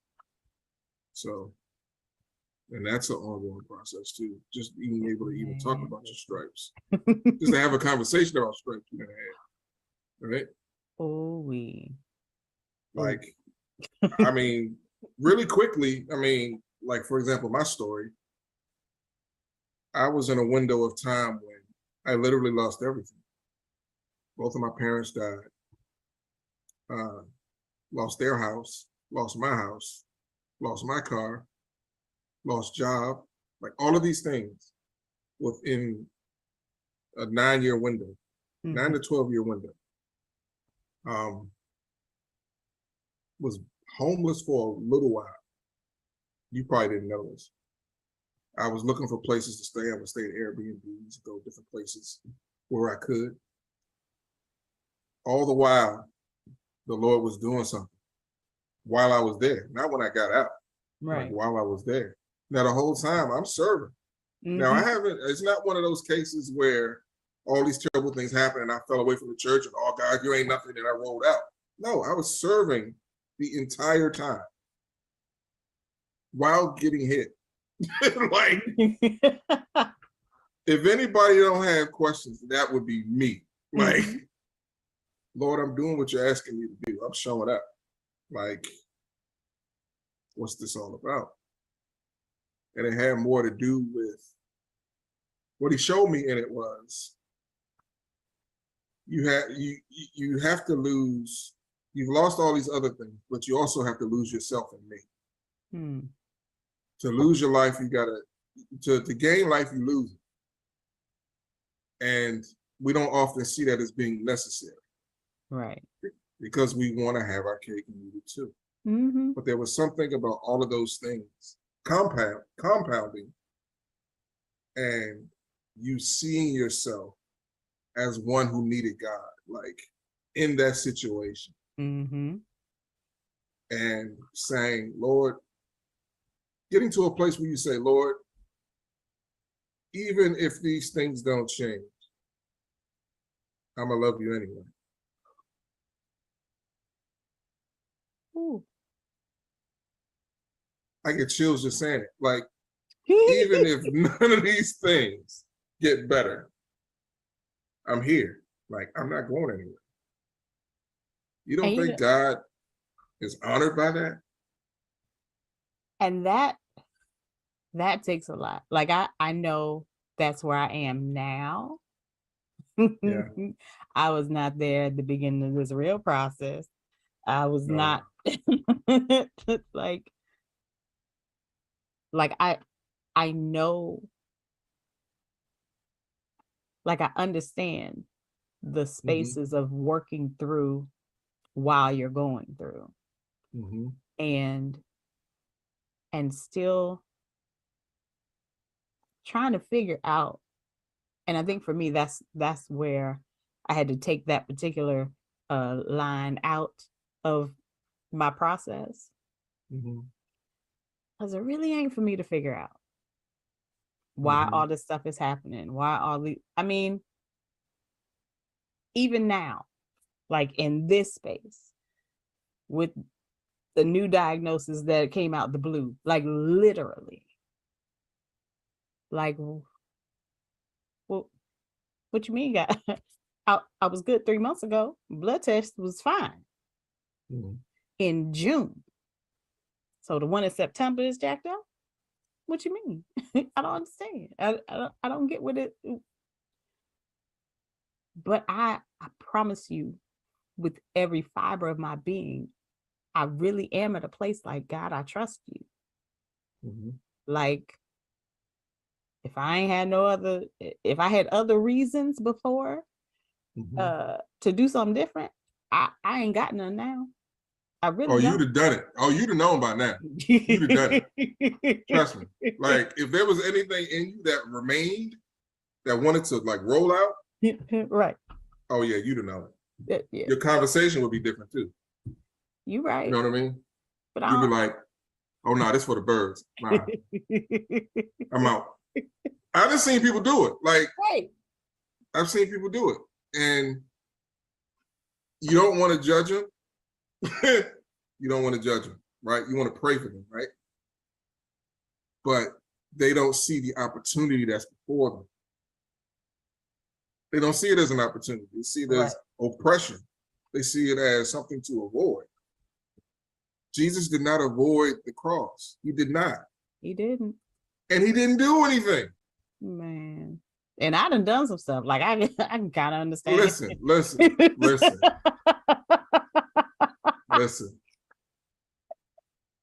Okay, like there's a reason for mine. Like I got it. I got it. Yeah, I did. Oh, yeah. But that's the process. Like that is the process. It is. But somehow we think that we're going to avoid it in some strange way. Yeah. Or we'll be better by not going through it. Or just abridge that part of my life because I don't even want to deal with that stuff. So I'll just be a nice Christian over here. Yeah. I tried that. That didn't work neither. Nah, it don't work. No. It didn't help. It was harder. Like then I had to be fake. Like okay, you know what? I'm just gonna be who God made me to be. I'm gonna try his way because my way doesn't seem to be working. Yeah. And it's been working out so far. I don't always listen, but I try. But it's also given me a greater resolve to, because even though I don't understand the process, the thing that I do understand really is that all things work together for the good. And if I'm one of the ones who loves the Lord and called according to his purpose, then whatever I'm experiencing, whatever I'm going through, whatever I'm facing, it is literally just part of the process to get to the good. Yeah. And I've seen that. Like I've experienced that in different spaces on different levels. Because the thing about real is not just you're liberated and you're restored, elevated, affirmed, and liberated, and that's it. No, okay. Yes, in that area. Now let's take these principles, move it over here because you're gonna need it on this side for this thing. Or even in that same, line of thinking, you've overcome something. Now you got to overcome something else because you got to move higher. You got to move up. So let's take this process and understand how we navigate through a process and employ the things that we know work to go through it successfully. So we're not hindered by things anymore that we shouldn't be. So yeah. That's good talk, Kat. It's good talk. Absolutely.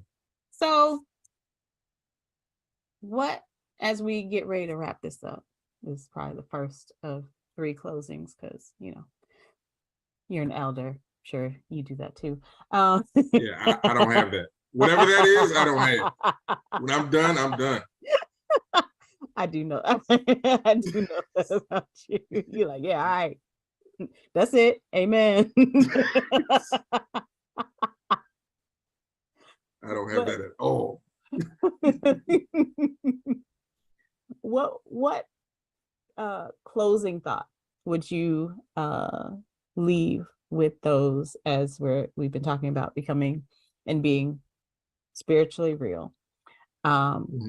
What one closing thought would you leave with the people? Your flaws do not offend God. Ooh.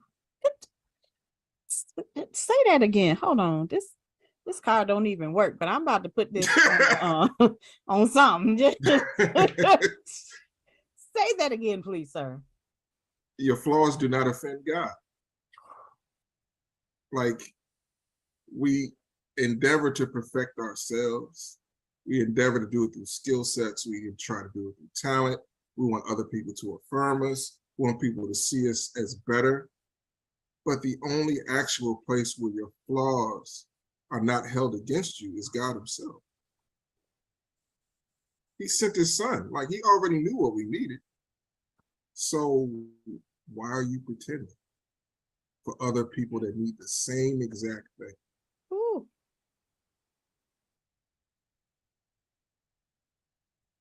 I mean, there's a reason why I don't judge people, because I don't know where they are in their process. I have no idea. I might get mad at people and be looking at them sideways. Like, why are you doing that?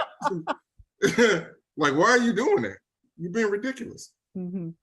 But I also understand that if they want the Lord, he is not far. Mm. He's not far from any of us. He's just not. Which way is your heart directed? What are you looking at right now? Wherever your heart is set, that's what you're getting right now. Mm.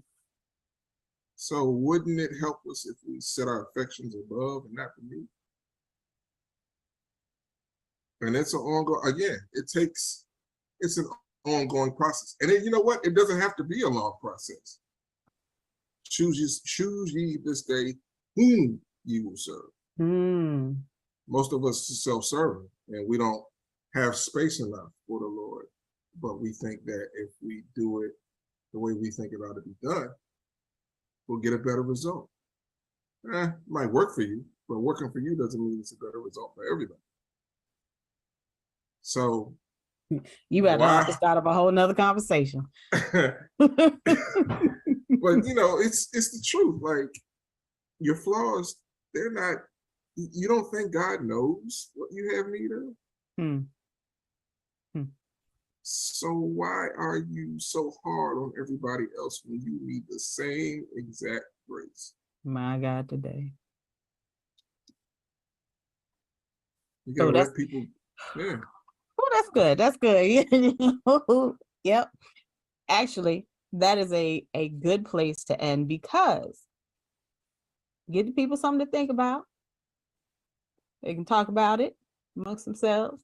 And, you know, maybe we'll continue this after the actual conference date, to kind of share a little more and, you know, let people ask questions and stuff. We're not asking questions today.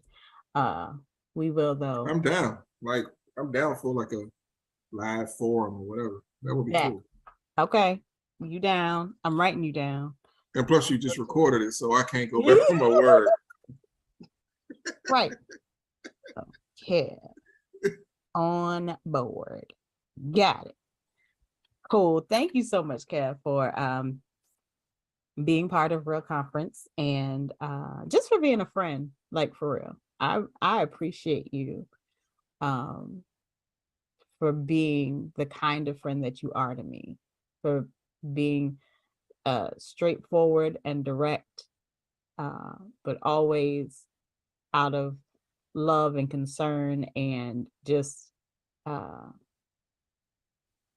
being a for real friend. Like, I appreciate that. It's like, just being a for real friend. Right. Like, isn't that what friendship is supposed to be? Like, no, that's what that is. Oh, wow. I got a real one.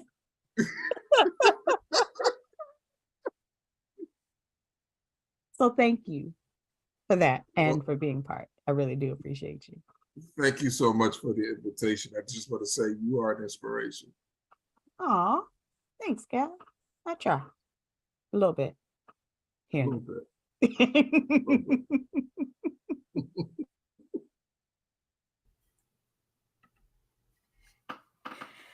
I hope you enjoyed that today. Oh my gosh, so much fun. I had so much fun talking to folks, and I just want to thank all of my speakers, Kevin Bright, Deidre Boykin, Jamar Suver, Treese Whitley, Latricia Lofton-Russell, and Miss Erica J. Thank you all so much for being part of Real Conference 2022. Thank you all so much for watching, for being part of this, for engaging, for your comments, all of that, for typing down little notes. I hope you got nuggets that'll help you continue to be real. And you know, I just wanted to share. I had a whole different closing, but I was like, you know what? I feel like I want to this is live, y'all. So if y'all want to interact, you can. This is me right now. I got dressed up in my green to talk to you today. This has been the realest real conference of all the real conferences. Not that they all haven't been real, but just because this one has come at a time where I feel the Lord is kind of setting me up a little bit. I feel like he gave me the date. He gave me the things to talk about, the people to ask, even before I got the diagnosis. So he already knew, and he's got a plan. So we're going to walk this thing out. We're going to be real in this process.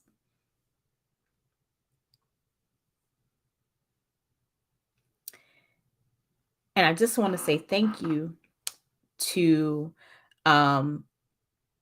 everyone who's been along this real journey. Because you've seen me in different stages of life. You've seen me do great things. You've seen me be scared of talking to people. You've seen me thrive. You've seen me like not do so well. But even in all of those spaces, you have encouraged me, supported me, and for that I am truly grateful. I have gone through all of my emotions this morning watching the events. Major shout out. I must give a major shout out to Brian. Oh my gosh, what is the name of your company? Why am I blanking right now? But Brian Smith for putting together the footage for me. I greatly appreciate him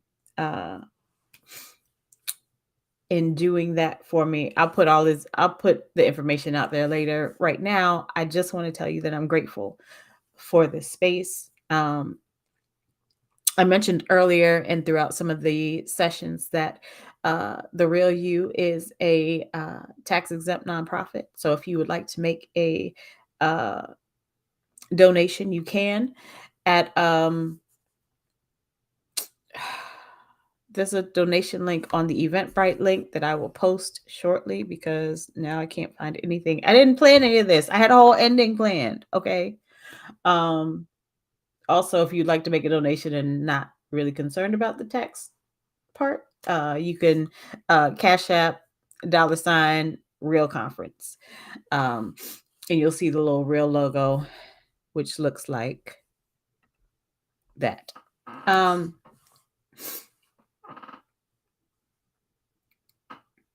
I think I'm a little emotional for a whole bunch of reasons, but right now I'm emotional because I don't know how this is all going to play out. I don't know how the diagnosis is going to play out. I don't know anything. I know it's a hard process that I'm going through. I know that I'm not alone in this process, so I'm grateful for that. But I really mean when I say that with every fiber of my being, I want God to get the glory out of me, even in this. I want God to shine, the God in me to shine so brightly that other people want to know, who is he? And how can I get what she's got? Because honestly, in my humanness, I don't know how I'm calm. I don't know how I be going through this sometimes. Truth be told.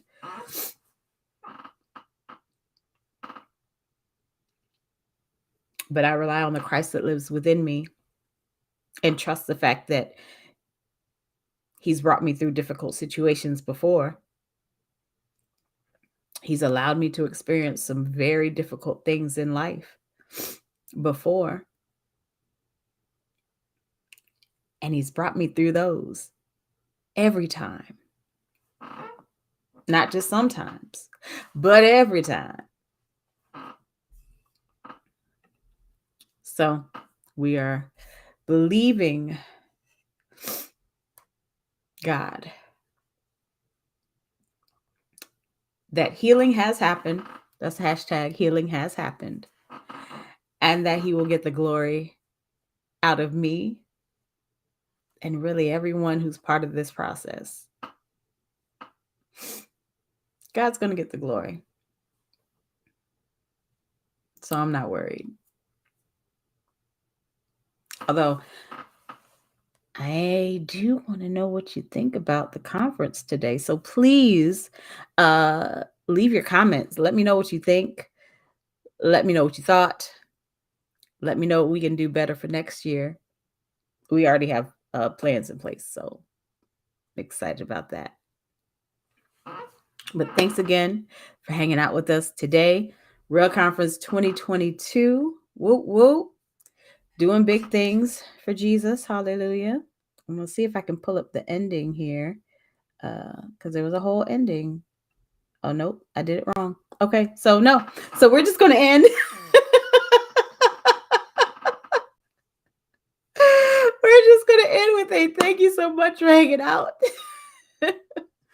Make sure you tell your friends. It will be up on all of the platforms, the YouTubes, all of our YouTube channels, the LinkedIn. It's been posted on Facebook. So if you want to share it, if there are certain nuggets, please share that.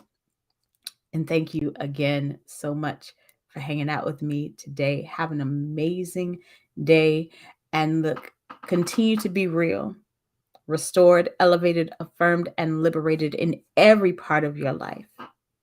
Because that is the way you walk out your purpose on purpose. All right. See y'all later.